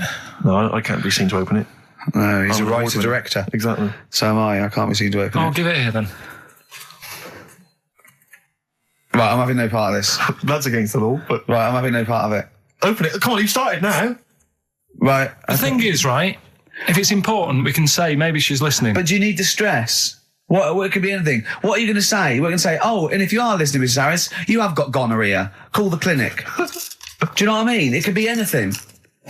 Oh dear. Oh well, I think my talk did well. Well, what is it? It's the number 42 on there. What is it? Can you say? Be careful. What? Let me see what it is. What is it? Dear Sir, Madam, your periodical dental inspection is now due. Would you kindly contact the surgery to make an appointment? Harris, Mrs. Harris, if you're listening, your periodical dental inspection is now due. You might want to contact the dental surgeon that you normally go to. She could have a faulty tooth. 42. 42. 42. I don't believe it. 42. 42. Oh my God. God, that Darren's good. Darren Brown's good, isn't it? Oh dear. That's some blur then. Well, here we are again, XFM on a Saturday. Just gone 1 o'clock, Steve, if I'm very much mistaken. But we're not here as such. We're away again, gallivanting around. We've got to do the special sort of best of again. Okay. Which we did a few weeks ago. So this is the best of the last 3 weeks. Which I think is the best 3 weeks we've ever had. But I'd like it condensed into 2 hours. Yeah. Yeah. Some great music as well in there. Yeah, there'll be some great music, interspersed with fine chat that you've already heard. Yeah. Except this bit. This bit's new. We've actually, out of the kindness of our heart, we've come in last week. Yeah. Yeah. And we've done a few clips just because we felt a bit guilty about shooting off. Yeah. I mean, even now, having heard this link, I'm beginning to wonder if it was worth our time. Yeah. Well, should we play a classic link? Let's play, what, from the last 3 weeks? After this is Feeder. Alright, so, here's the first bit. Yeah, you might want to try and you heard about the hanging one when the fella was... Sorry, mate, go on. When the fella was hung. Well hung? He was hung and... hung? Sorry, what's hung? He was hung by a rope. So, isn't that... No, I think it wasn't he a Chinese emperor? And wasn't he hung? Yeah. He was hung. Some fella who'd done something, they hung him. And, they wanted him, I think. It's not a word anymore. He was hung. Look, don't be doing that again, because you said squoze wasn't a word, and then I shown you a menu today that someone sent, and it said fresh orange, squoze. Inadvertent commas, and next to it was the word colour, spelt C-O-L-O-R. So, presumably either the American menu, right, in which case there's loads of American words that we don't use, or it's just a badly typed piece of work. Anyway, there was a bloke that was hung. He was hung and that, but he didn't die. Hung on that, he was definitely a Chinese. Hung on that, yeah. I remember him now, yeah. He didn't die, and they said, oh, just hang on a minute whilst we change the rope and that, and he stood there waiting, changed the rope. They tried to, do it again, and didn't work. It didn't work, right. So, they got another rope, right? Didn't work. And then they had to let him go, because it's like there's a well-known saying or something from this thing. Yeah. What do you make of the first genetically modified baby? Oh. Are you worried about this? Do you know what did they do? What? Let me see what it says here. Isn't it just choosing the, eye colour? Well, this is the concern, isn't it? That in the future you'll be able to decide whether it's a boy or a girl, how intelligent it is, what it looks like, is it handsome, is it ugly? Obviously, no one will choose an ugly baby, and so on and so on and so on. And so it means that where will it lead? Where will it end, Karl? Are you concerned? I've thought about this a lot. What will us three look like in the future if they're being, genetically modified beautiful people? What will we be like? How will we be considered in society? True, yeah. But we've talked about this before, haven't we? about the cloning thing. Yeah. That's a bit weird. Yeah. But I don't think it matters, because at the end of the day, right, you might look like some other kid, but it's the way you're brought up that will change your features and the way you are, you know, your personality. If you lie, you get a long nose, don't you? Well, no, but listen, right, because I remember when we, you know, I was growing up on this estate. This is going to be good. Go on. No, it's not. It's just an example of how this doesn't work. Go on. So we don't need to worry, sort of thing. Sure. Right? Okay. So I'm growing up on this estate, and there was this woman about 4 houses down, right, who's a bit rough. All right. Didn't fancy her.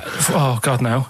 Right, but she had a Why? baby. Well, tell me about her first. I'm interested in this woman. Why was she? It was a very. Was it like being a man in a dress? I mean, I didn't grow up in a posh house or anything. And I'm not saying that if you live in a bit of a rough house, you're a bad person. What does she look like? But anyone can Tattoos? clean up. Look like Tony Green with a fag on. They didn't clean up much, right? Oh. Which, even if you've not got a lot of money, you can still try and make Get a place some look jiff. nice. Yeah. Right? But she didn't, and a kid used to take a horse into the house. Sorry. Whoa, Neddy. What do you mean a kid used to take a horse into the house? Where did they get a horse? Must have nicked it from somewhere. Must have done. You've seen a horse in it? No. What, is that from outside the saloon round the corner? Yeah, was it just tied up with a bit of leather? Right?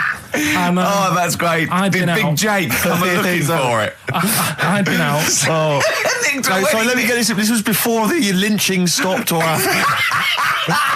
Where did he get a horse from? What do you mean he must have nicked it? His mum said, where'd you get that from? I bought it. All right then, but keep it out of the kitchen. I don't want you going Catlin rustling.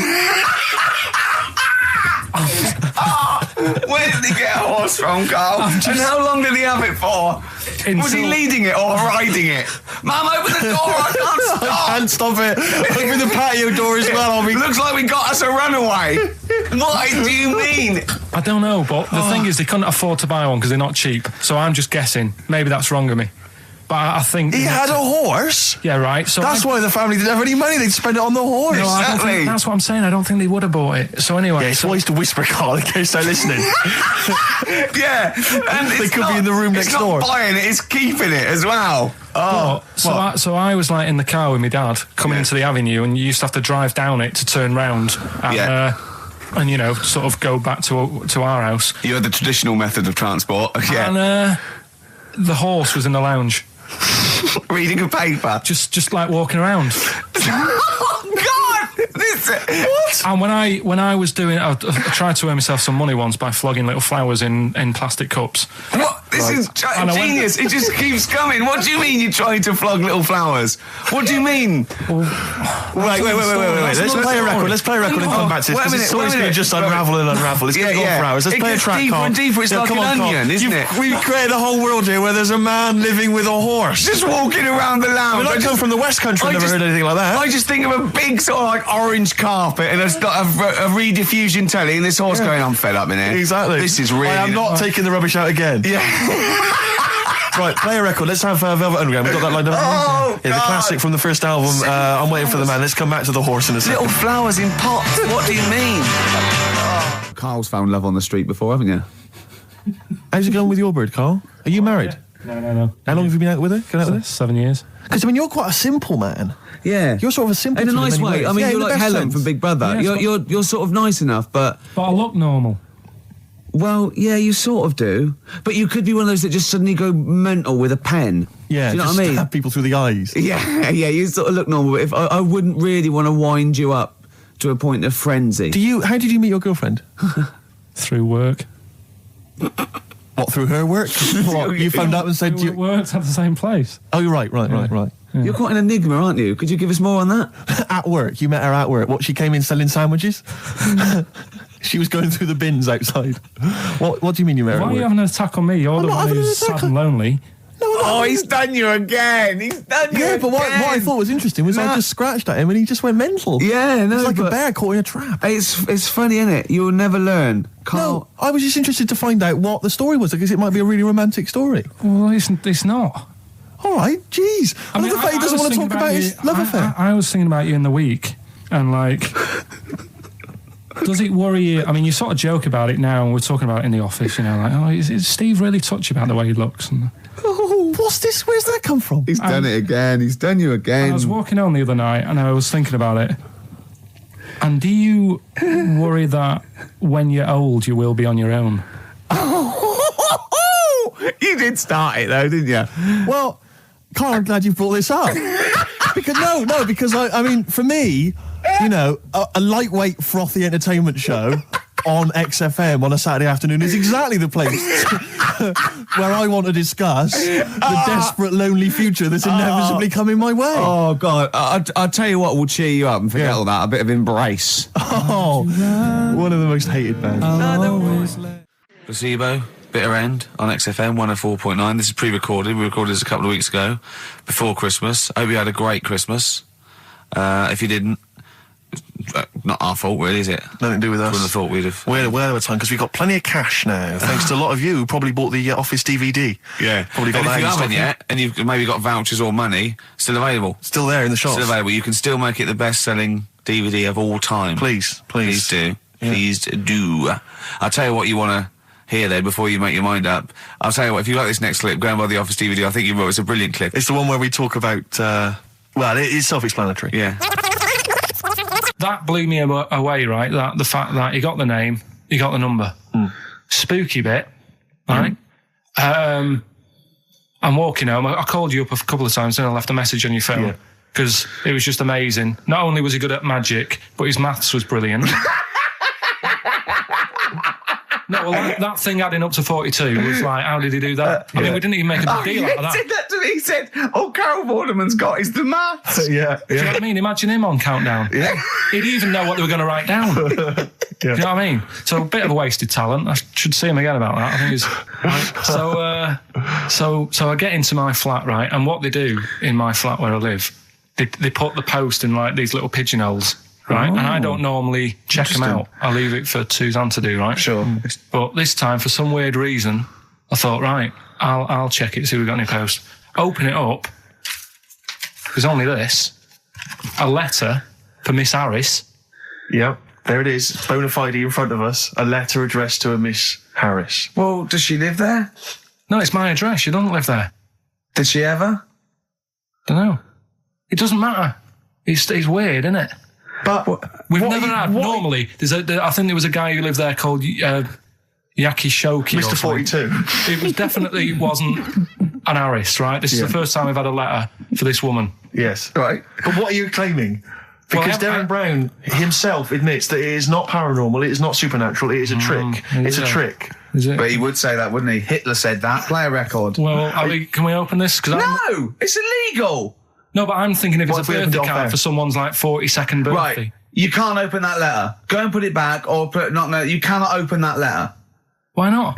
You can't open someone else's mail because you think Darren Brown's supernatural. What if we steamed it open and then resealed it? No one would know. It's only a letter. You can't. You can, but I don't want any part of it. Carl, I think you should open it. No, you open it. I'm not opening it. It's against the law. You should open it, though. We won't open it then. They won't send you to prison. Forget it. You'll get off. Cure? Yeah. Bit of cure? There's no cure, no. I'm looking... Well, I'm tempted to open it. Well, do you want to, Steve? There you go. No, I'm not going to open it, but I think you should, definitely. 6 Different Ways by The Cure from the album The Head on the Door. We've enjoyed that. The head on the door, Carl. Ooh, bit of a coincidence. Spooky, isn't it? It was only 4 weeks ago you were talking about a head and a door. Exactly. Has the door got a number on it? 42. Oh, dear. So we're not opening it? No. Well, I can't open it because as the producer, right? Oh, yeah, because your standing in society is such that they'd make a real example of you. Yeah. A producer of a tin pot radio show once a week.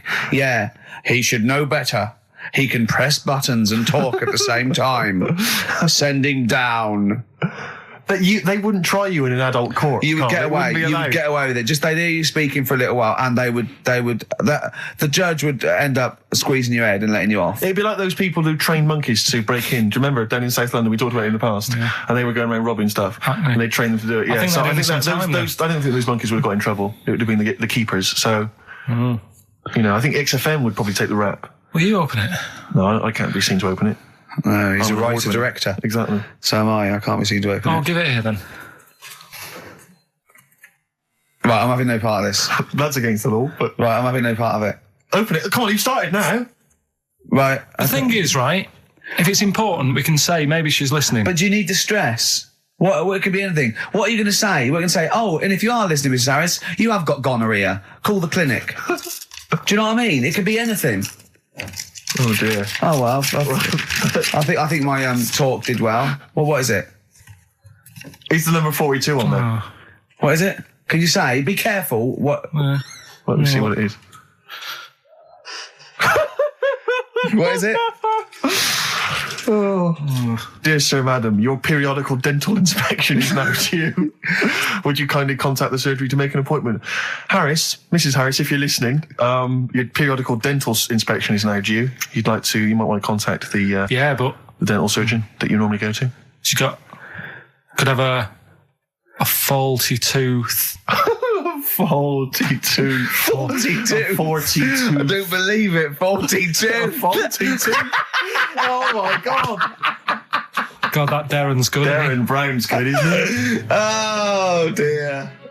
Well, listen, still to come, right? We've got the monkeys thing. Oh, chimpanzee that. And when I was out last Sunday, right, at Johnny's birthday party, Steve was there. Yeah. Got talking about stuff. And a debate that we didn't really finish cropped up. It blew your mind, didn't it? Amazing. Oh, I know about this. Steve told me. This is the infinite amount of monkeys.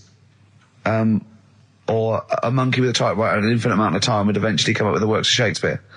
Yeah. There was no debate. It's a philosophical, mathematical problem. There's no debate. It's true. It won't happen. No, listen, Carl, listen. Infinity sorts it all out for you, right? An infinite amount of monkeys at a typewriter, right? They do everything. They type everything. Infinity just sorts it all out for you. There's no getting to it and they're going, oh, well, let's have a look what they've done. This one's come close. Did Romeo and Juliet. It would do it all. It would type everything ever possible, conceivable. Yeah, but... It's a mathematical... Well, we've heard your side of the argument, Rick. And I'll be honest with you, it's a persuasive one. But let's hear Carl, because he heard about this in a pub last week, so he's got some strong What's your ideas problem with it? What's your problem with it? Well, first of all, right, you're saying it's a load of monkeys. It's not just one monkey that depends. can live forever. No, wait. It's either a chimpanzee with a typewriter with an infinite amount of time. He would eventually, by definition, mathematically, type everything ever possible, okay? Or it's an infinite amount of chimps with typewriters, and one of them will type it first time. But already that's not right. You either need to have What do you mean? monkey. What? You mean Let's hear his employment point. laws? He What do you mean can't- it's not right? Let's hear him out, please. Okay. If it's one monkey Yeah. with a typewriter that's got loads of ink in it and that, right? At least it knows what it's done in the past. It's not... Keep going. Crime. If you've got a load of monkeys, it's like if you have too many, what's that saying about too many chefs? Too many chimps spoil the soup. Right, well it's the same thing. It's like, well, I didn't tell you to put salt in it. I was going to put salt in it, and it messes it up. Whereas if it's just one, they know what's gone on. So what I'm saying is... Honestly, just leave him go. I can't be bothered, I want to hear, I want to hear the rest. This blows my mind. He doesn't know what this does to me. It's a mathematical problem. I want to hear the rest. Well, it's just, I just don't think it will happen. What do you mean you don't think it'll happen? Infinity works it out for you, by definition. Well, what's stopping them typing the same thing again? They would. In fact, the problem should be, if you had an infinite amount of time, that it would type... It works for Shakespeare an infinite amount of times, and everything else an infinite amount of times. But, you know, that's not as... But not Shakespeare. Oh! Shut up! You idiot! Rick, do you know what he said to me? I said to him, I explained it to him. I said, God. you've got an infinite number of monkeys, infinite number of typewriters. They will type the complete works of Shakespeare. He said, have they read Shakespeare? You're an idiot! Play a I said record. no. I'm not having this They're not doing conversation. it from I'm not having memory. it. I'm not having it because it really, really winds me up. But you're saying they'll do it with no spelling errors. Well, they do it an infinite amount of times. and they do it wrong an infinite amount of times, and they spell the last full stop wrong an infinite amount of times, and they get one thing wrong in Hamlet wrong an infinite amount of times. They do everything an infinite amount of times. But are they going off a story that they've... Play a record, Carl, because I'm going to knock you out. I'm just saying... Shut up! Do they know the story? They're monkeys! Oh, Christ. No, right, okay. We went. It was a great day, wasn't it? Brilliant round of golf, absolutely brilliant. Such a beautiful place in Stoke Poges, it's like a really posh place. And are you a good golf player? Well, we'll get to that. Oh, okay. Wow, he bought the shoes especially for it. Oh, brilliant. I'd love to have seen him in those little shoes. I know, and they were no good because they were metal spikes. We had to change them. He was annoyed straight away. He spent over £22 on these golf shoes. We hired a buggy that was brilliant fun. I was bombing along, wasn't I? I don't drive, but it was great on that buggy. Well, you've been on a buggy with me, and you were a bit scared. Yeah. What? I nearly killed us once. I was just taking banks and things, but you don't see sort of bunkers, and he'd scream and go, stop! And he'd put his foot down the brake, and then I reversed. At one point, he sort of did a handbrake turn next to the lake, and then we had to reverse, right? And you just flick a switch and put your foot down. He did that without looking. I looked behind, there's a big oak tree there. He screams, watch the tree, right? So... Dukes of Hazzard. And I kept jumping in and leaving him behind because I had to go to my ball. Because anyway, so the first shot, I got on the driver. I honestly did one of the best shots I've ever done. It went straight down. It was great. I thought, phew, got away with that because it's always the first one because it's a clubhouse and you want to look good. Yeah. So. He tees up, and I've been saying, buy some balls. He just got 6 balls. I was going, what if you lose me? I won't lose 6 balls, right? He tees up, right? Whacks it. It goes miles, like right angles, straight into these the woods, right? He turns around, he goes, go and buy some more balls. So I'm laughing because it's like impolite to laugh, but he broke the ice for me, and I was falling around. And then his second shot, I go, you're off a 3 now. If you take another shot, he went, oh, right. So it's his third shot. He puts the ball down. He hits the ground before it and misses the ball altogether. And I was on my back, wasn't I? Unbelievable. Actually rolling about on his back. And we were terrible. I went round 107. He went round in like 119 or something. Sure. It was just rubbish. How long did it take? 5 hours. Of course. And there was no one around, luckily. But it was fantastic. So then we go and have our meal. What annoys me, I said, right, I'll go for a run. He went, I'll have a bath. I said, I'll see you at 7:45. At 7:55, I have to call him. He's not ready, so he's let me down there. I can't stand lateness or laziness. You hate lateness. Yeah, and he's let me down. Do you know his excuse? He fell asleep in the bath because there was no light bulb. There's no light bulb in the bathroom. So instantly he fell asleep. And he was late. No, do you know what I mean though, Steve? If you're sort of like nice and warm and what have you. I was tired anyway, I've been stressed out for 4.5 hours, right? My life flashed in front of me a few times in that buggy. So it's all sort of wears you down a bit. I thought, right, I've got a headache. You're going for your run. I'm going to have a bath. I walk in, put the light on. For some reason it didn't come on, but I thought, it's alright. I'll just... doesn't matter. You can have a bath in the dark. Summer, so it's light anyway. Well, there's no windows in the bathroom, so... So you were in the darkness? So I'm in the darkness. I nod off because I'm shattered. He calls up, hassling me. So I said, well, it doesn't normally take that long for me because, I haven't got, like, long hair. I've got a dryer and so I can sort of one wipe. Yeah, he's already 10 minutes late, though, when I called. Well, 10 minutes. 10 wow, minutes. This is late, next. Doesn't matter. Dinner wasn't until 7:15, so we had, like, another 20 minutes anyway, so it doesn't really matter. Yeah, but we said 7:45. So he's calling up, hurry up. So I said, yeah, all right. So I get out and dry and like my tackle and what have you. Calls back again 30 seconds later. No, I don't. I don't like that. You're not going to do that, though. Give it a wipe. 30 seconds later, come on. So I end up going downstairs to the meal area, naked, with a wet shirt on and wet socks. I've got headache as it is. Meant to be a relaxing weekend. But anyway, so we have our meal, which is really nice. And then we're sitting in the bar. I'm having a cigar by the fire. Yeah. Like, we're having a rather nice Pinot Grigio. Yeah. He's there going, I've got headache. Is this 1955 that you live in? I know. Yeah. It's so right. We are knackered because he's not used to work. I've seen him moaning, falling asleep. He's not used to it at all. And you've been on your feet for over half an hour. Yeah, right. So we didn't even walk around the golf course. We had a buggy. Yeah. Wasn't even exercise. That was Bowie and Waterloo Sunset. Love that. Love the original. Love Bowie. Bowie was my gig of the year. These are my singles of the year. These are our clips of the year. I'm Ricky Gervais with me, Stephen Merchant. We're just picking some lovely little bits and pieces. Do you remember when we talked about this? What was that one you told me about with the porn? That was a good one. Oh, this was fantastic, right? Right. There was this. Sorry, can I just check now? We're just remembering classic episodes of the Tales this is important. Well, I saw one, right? I saw one on Tales Unexpected, right? And it was these two gents. What they used to do, they look down the obituaries and they'd blackmail the wife or the son of a dead eminent person, like might be a priest or a doctor, something like that, and they'd go and they'd say, he bought some erotic stuff from us before he died, and he owes 100 guineas and all this sort of stuff, and they'd pay up because it'd be so embarrassing. They just didn't want them, so they'd just pay him, right? And this one bloke said, who are these people? I'll meet with them. And he goes round there, and he goes round, and they go, your father. He goes, my father could not have bought any erotic material from you. They did it. He goes, he couldn't have. He's blind. Right? And that was the twist. And Karl went, so it was magazines, not videos then.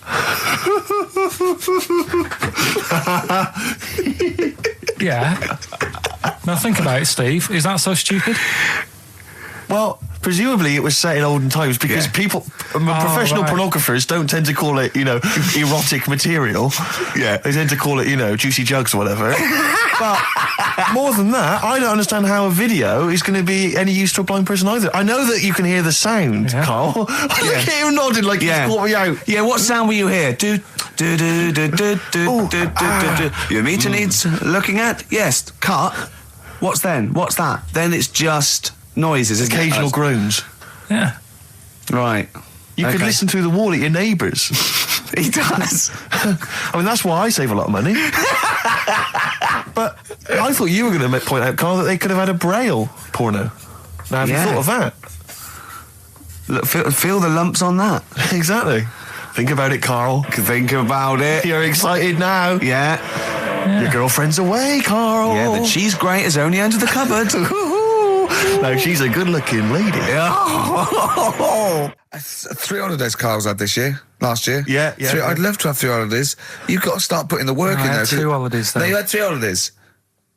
You went away with Suzanne and her parents. Yeah, well, that doesn't count. It does count. If you book 2 weeks off the firm, you go away and you go, how was your holiday? Go, well, it didn't really count. It wasn't a really good holiday. Can I have them days back, please?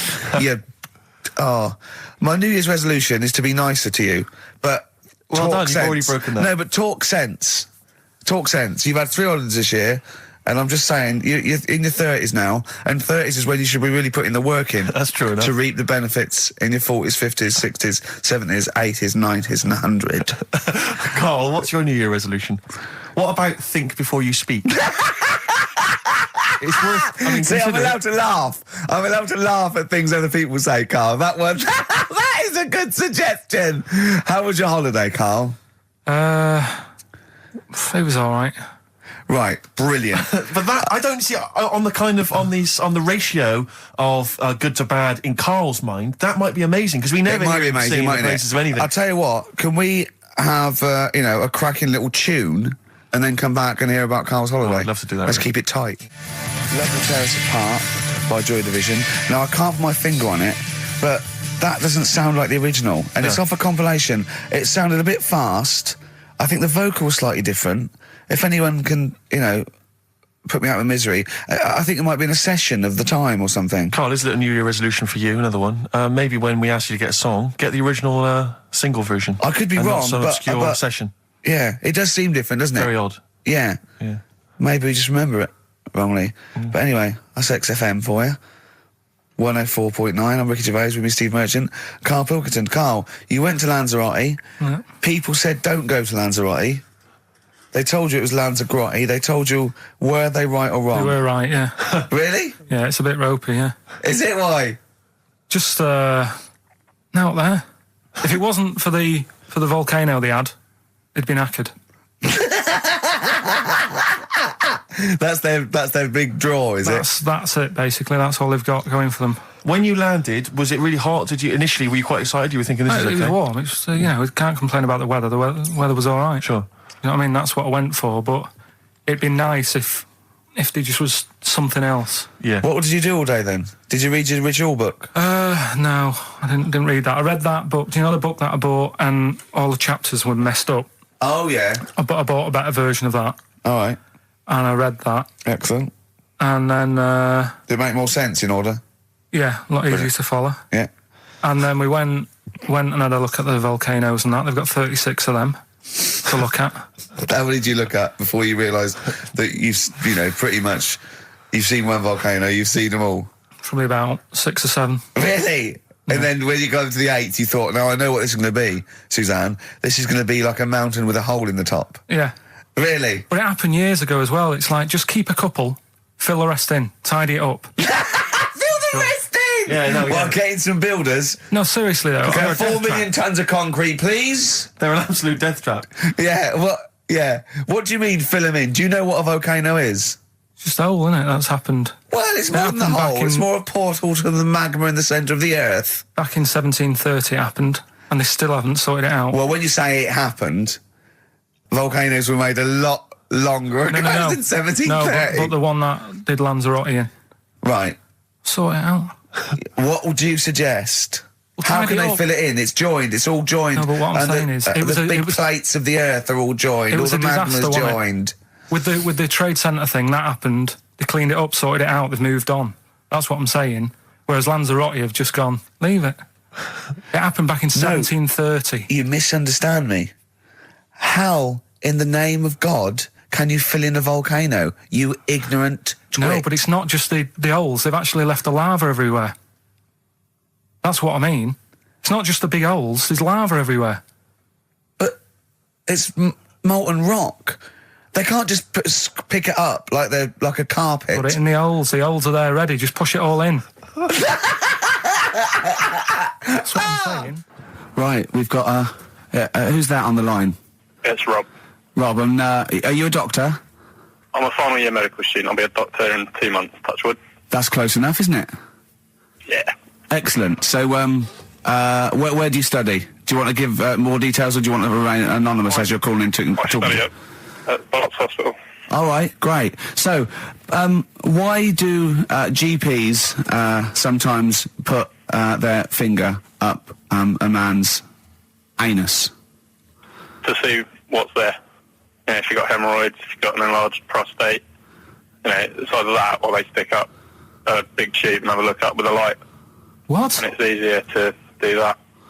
Now, are you dumbing this down for us, or are you going to fail your medical exams by saying stick up a big tube with a light? I'm dumbing it down. Okay, come on then. We're all intelligent people here, and Karl. So you tell us what's that called?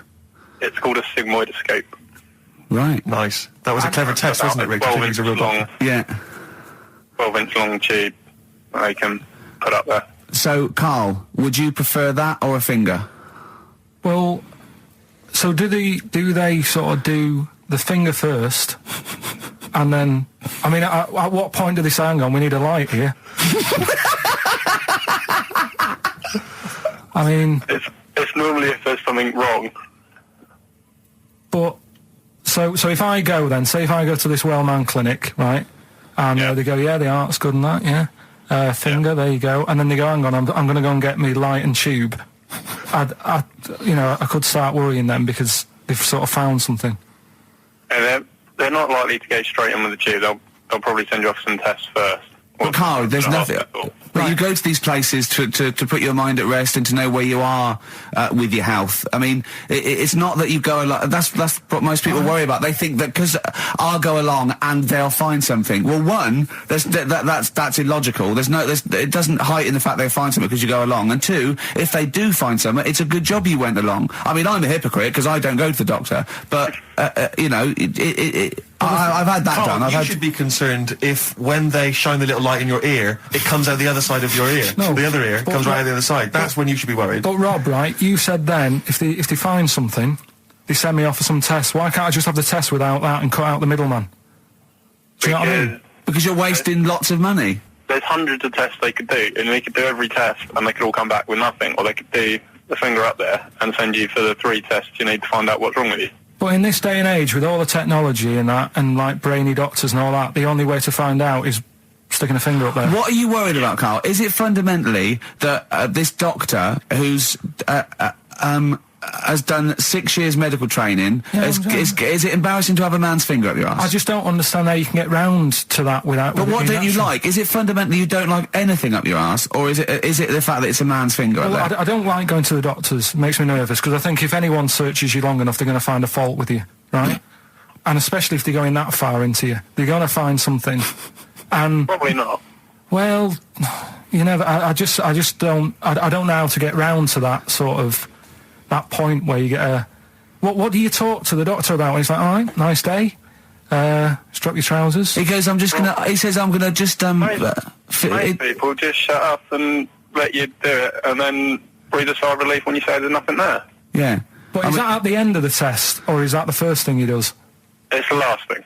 So that trousers up out the door. Because he knows it ends conversation. He knows it's a bit of a faux pas. The doctor says, "Oh, I better not kick off with the finger up the arse." What I do is I'll start on with the the head, and then then I go, "Oh, one final thing, Mr. Pilkington." So Rob, he drops his keys and he goes, "Pick them up." And as you bend over, will you be doing this, Rob? Is this what you're like open to do? You do all these. I'll have to do it at some point. All doctors do it at some point, no matter what they specialise in. So the first one, is he another doctor there to sort of make sure you're doing it right? Not dentists. No, but do you know? Dentists aren't doctors anyway. But do you know what I mean? Like, normally it's like a co-pilot will have someone with them for the first one. So when you put your first finger in, will someone be there going, right, you just want to move to the left of it? I've already done it. Have you? Yeah. So that's the thing with a student, you're learning. So you get people teaching you. And you learn on... these things. Can I just point out, Rob, I think I'm right in assuming that you have a glove on. Yep. And there's lubrication. Yep. And it doesn't hurt. No. There you go. What are you worried about, Karl? Who's this person who everyone's testing on in your class? It's not one person. One person. There's like, when a patient comes in and they've got a problem, your boss, the consultant, he does his finger up, and if he finds something, he goes to the patient, is it alright if the student has a feel as well? Then the student puts on a glove, puts the leave on the glove, and sticks his finger up and sees what he comes out with. Rob, I wish you could see Karl's face. I mean, his face when you said, and he says, can this fella have a go as well? He looked horrified. That he thought it was a free-for-all, like there's a queue of people trying on gloves and going, let's have a go. That looks good up there. What have you found? No, I mean, how come you had to sort of...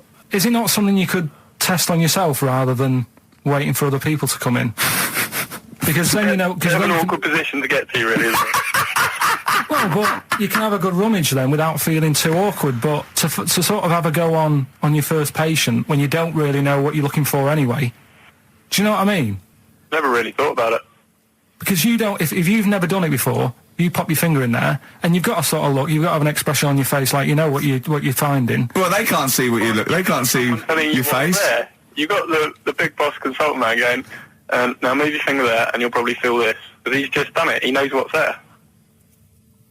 Well, what? Oh, so he's already had a go. He's had a feel, and he's going right. If you feel to the right, that's the conglomerate or whatever. The conglomerate, yeah. Its conglomerate is in perfect working order. Well, I'm still... Thank you, Rob. I'm sorry you had to go through this. Karl is probably the worst patient you'll ever encounter in your medical career. Good luck with your finals, and thanks very much. And do you know any female doctors who do this? Or? Thank you. XFM 104.9. Thank you. 104.9. I'm Ricky Gervais. With me, Stephen Merchant. It's the best of. You've been voting in all week, sending your emails.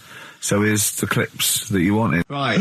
Okay. Right. The results of we ain't got a winner for the first time. Yes, we have. We've got loads of winners. No, we haven't. We've done this feature for 3 weeks. This is the first time I've managed to sort of... What? Well, let's go through them then. What have they got wrong? The first one. The first one? What was the first one? Well, hang on, let's do them in reverse order first. So what's the last one? The last one, the clue was, that bloke does sport on the telly and he's got a little kid. What's that? That's Destiny's Child. Des, who does ITV Sport, that's has got a terrible, tiny man. child, right? No, that's fine. They got that. Okay, Destiny's Child. What's the one? What's the middle one? Right, the middle one. Right. Child. The second one was he doesn't like women. Yeah, he's got a couple of kids. That's a bit weird. Yeah. Right. That was PD. That was Puff Daddy. That is offensive. Go on. But it's not Puff Daddy. It's Puff Daddy. And he's not even called that anymore. He's called P. Diddy. Well. Okay, fair enough. But they got that one. Yeah. And if I'm being tight, these lot are as well. Yeah. Yeah. Tight means something in Manchester. Go on. Right. And the first one that they're having problems with, I don't think them birds should be allowed in this area. Got it. Boyzone. It's not Boyzone. What's the clue again? I don't think them birds should be allowed in this area. That is perfect. A boy zone. No birds. No women. No women, yeah, birds, right? A boy zone. Sorry, Carl. If that isn't the answer, their clue is better than yours. That is brilliant. What was yours? Boy zone, it works perfectly. What's your answer then? Bangles. I have no idea what that means. Like seagulls. So you don't want them in this area, so you're banning them. Bangles.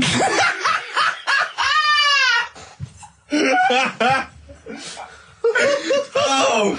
Well, give it to Boyzone, because Boyzone's better. Don't use birds being loud in this area, it's a Boyzone. I think we should have a rollover. Carl beat them. Carl beat them. You have to use his logic, surely. But theirs works. You can't do what am I thinking. No, that's not what I'm thinking. It perfectly. It works perfectly. I think you've got to give it to the ones that got the Boyzone. Well, how about, right, because they didn't actually get into my head and my way of thinking, heaven right? forbid. How about we just keep back the David Attenborough, and they can have, I'll chuck in the Hellraiser, right? Okay. And Blondie album and the Madness one. Yeah, okay, pick a winner at random. Pick a winner, Steve. I'm going to give it to Paul Sloman, who got those answers, and he also says, P.S. Carl, you're a moron. So, I'm giving that to Paul, and good luck to him. Right, well, he's got a crazy night tonight. If we can rush these over to him, he's got a cracking Saturday night. Well, if I'm a moron, I might get your address wrong when I send them to you. Ooh. Coming right back at you, Paul. Yes. Carl, you're making noises while I'm talking. Yeah, but you do this all the time trying to wind me up. And I'm not saying Manchester's the best place in the world, but what I'm saying is there's bits of it that I really miss. Yeah. Like last Sunday, right? When I'd met up with Ricky, we had spaghetti bolognese, which was all right. And then I said to him, I need some soil. Damn, I wish you'd invited me. It sounds amazing. So I need some soil. What do you think? You need some what? Soil? Soil, yeah. I need to repot a plant, right? Yeah. So you need to repot a plant? Yeah. Fair enough. So I'm like, where you can't see these shops in London. Do you know what I mean? There's nothing around. I took him straight to one in my street. Yeah, but near your street, and that's probably the only one in London.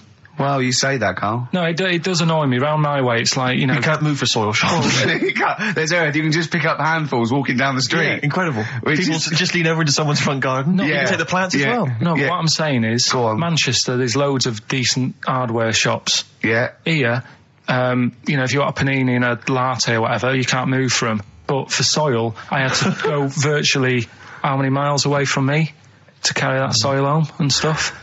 Yeah. It's not good. I mean, London's all right, but if cities were sort of marked... It's neglecting the peat market, really, well, isn't there's barely any mulch available in central London. I'm sick and tired of not getting a good, decent compost of a Sunday. Indeed. So, you know, I'm thinking of moving to the north, where there is loads of soil and gravel. Indeed. And animal shite. Whatever. Yeah. So you were going to say, if you were marking cities out of 10, what would you give London? Well, if you were marking them on, like, you know, on what they have. Right. As opposed to what? Well, as opposed to... How you spell it. Say, like, I think the greatest city in the world is Rome. Right, it's pretty amazing. Yeah. Have you been? What? Yeah. Why do you think that, though? Just because, like, you turn a corner and there's something there that's really old. Right. Like, you're going down Normal Street. Go and stay in a Derby and Joan club. Yeah. No, but it's like you're going down the road and then you turn a corner and like the Colosseum's in the middle of a busy road. It's like, what's that doing there? Yeah. And just when you think there's no more, you turn another corner. It's almost as if that was there first. Yeah. Well. Yeah. But do you know what I mean? London. Yeah. What have we got? You know, Trafalgar Square is world known. And you go there, what's that? Yeah. Do you know what I mean? So there's a lot of space there. Get one big B&Q.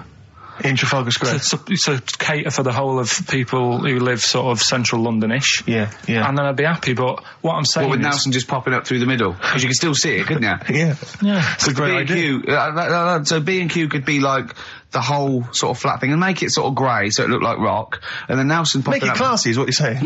Yeah. Stone clad it. Yeah. So it looks like you've made an effort. And then you can pop in, and then you can go out and go, oh, look, Nelson's column. Oh, look at that, isn't Nelson? Oh, look at that. The victory. Defeat, that's fantastic. One of the greatest living. Yeah. I need some nails. Yeah. Perfect. Killing two birds with one stone, you say? But why isn't there more than them shops? Because when I went into yours, every time I've been in there twice now. The first time was to get a shower head, right? Right. And I went in there, couldn't resist buying something else. I ended up getting some super glue as well. Blimey.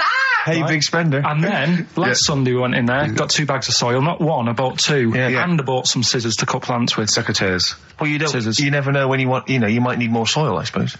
Well, I've got You've 2. stopped out now. Where'd you keep it under your bed? Sorry, this isn't going out, is it, this conversation? It's not going out on air. I got a feeling it might be.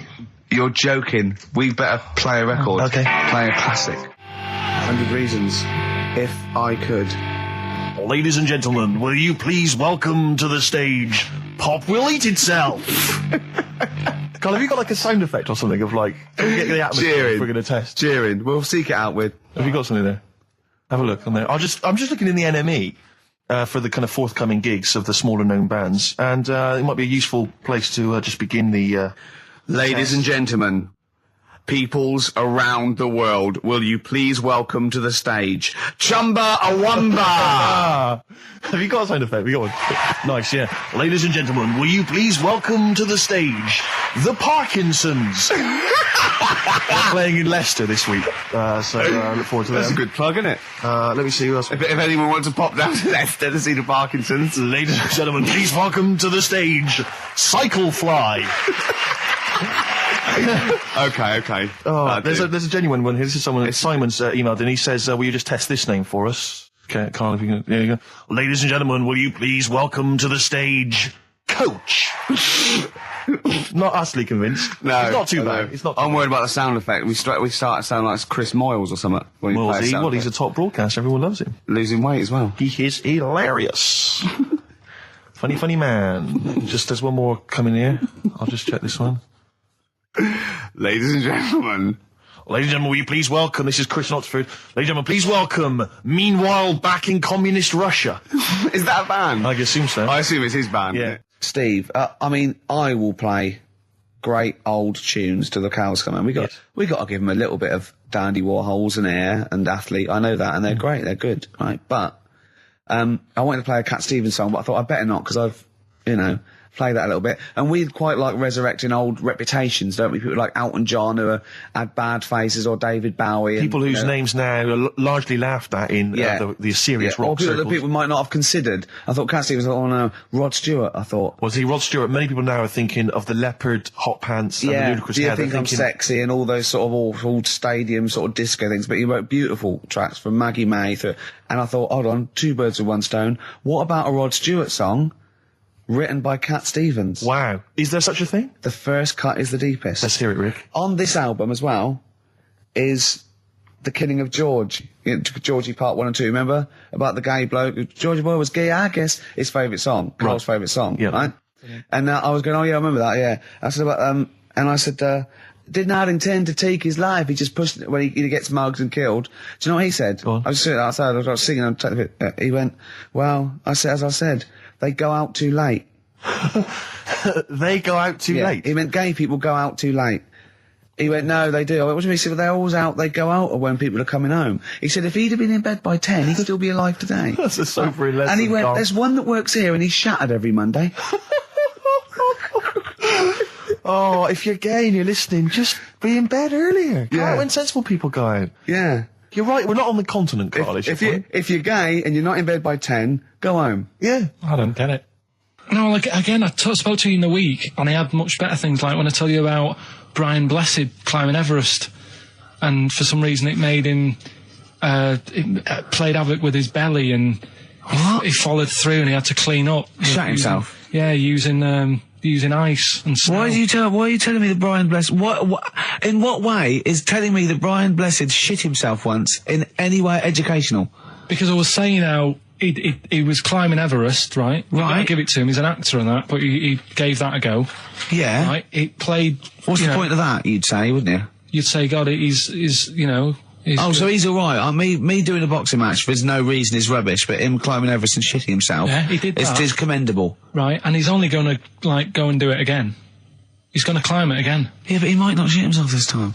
Yeah, what's the point in going? Nothing's changed up there. Yeah, good point. Yeah, What's it been? Well, it has. They've probably cleared it out by now.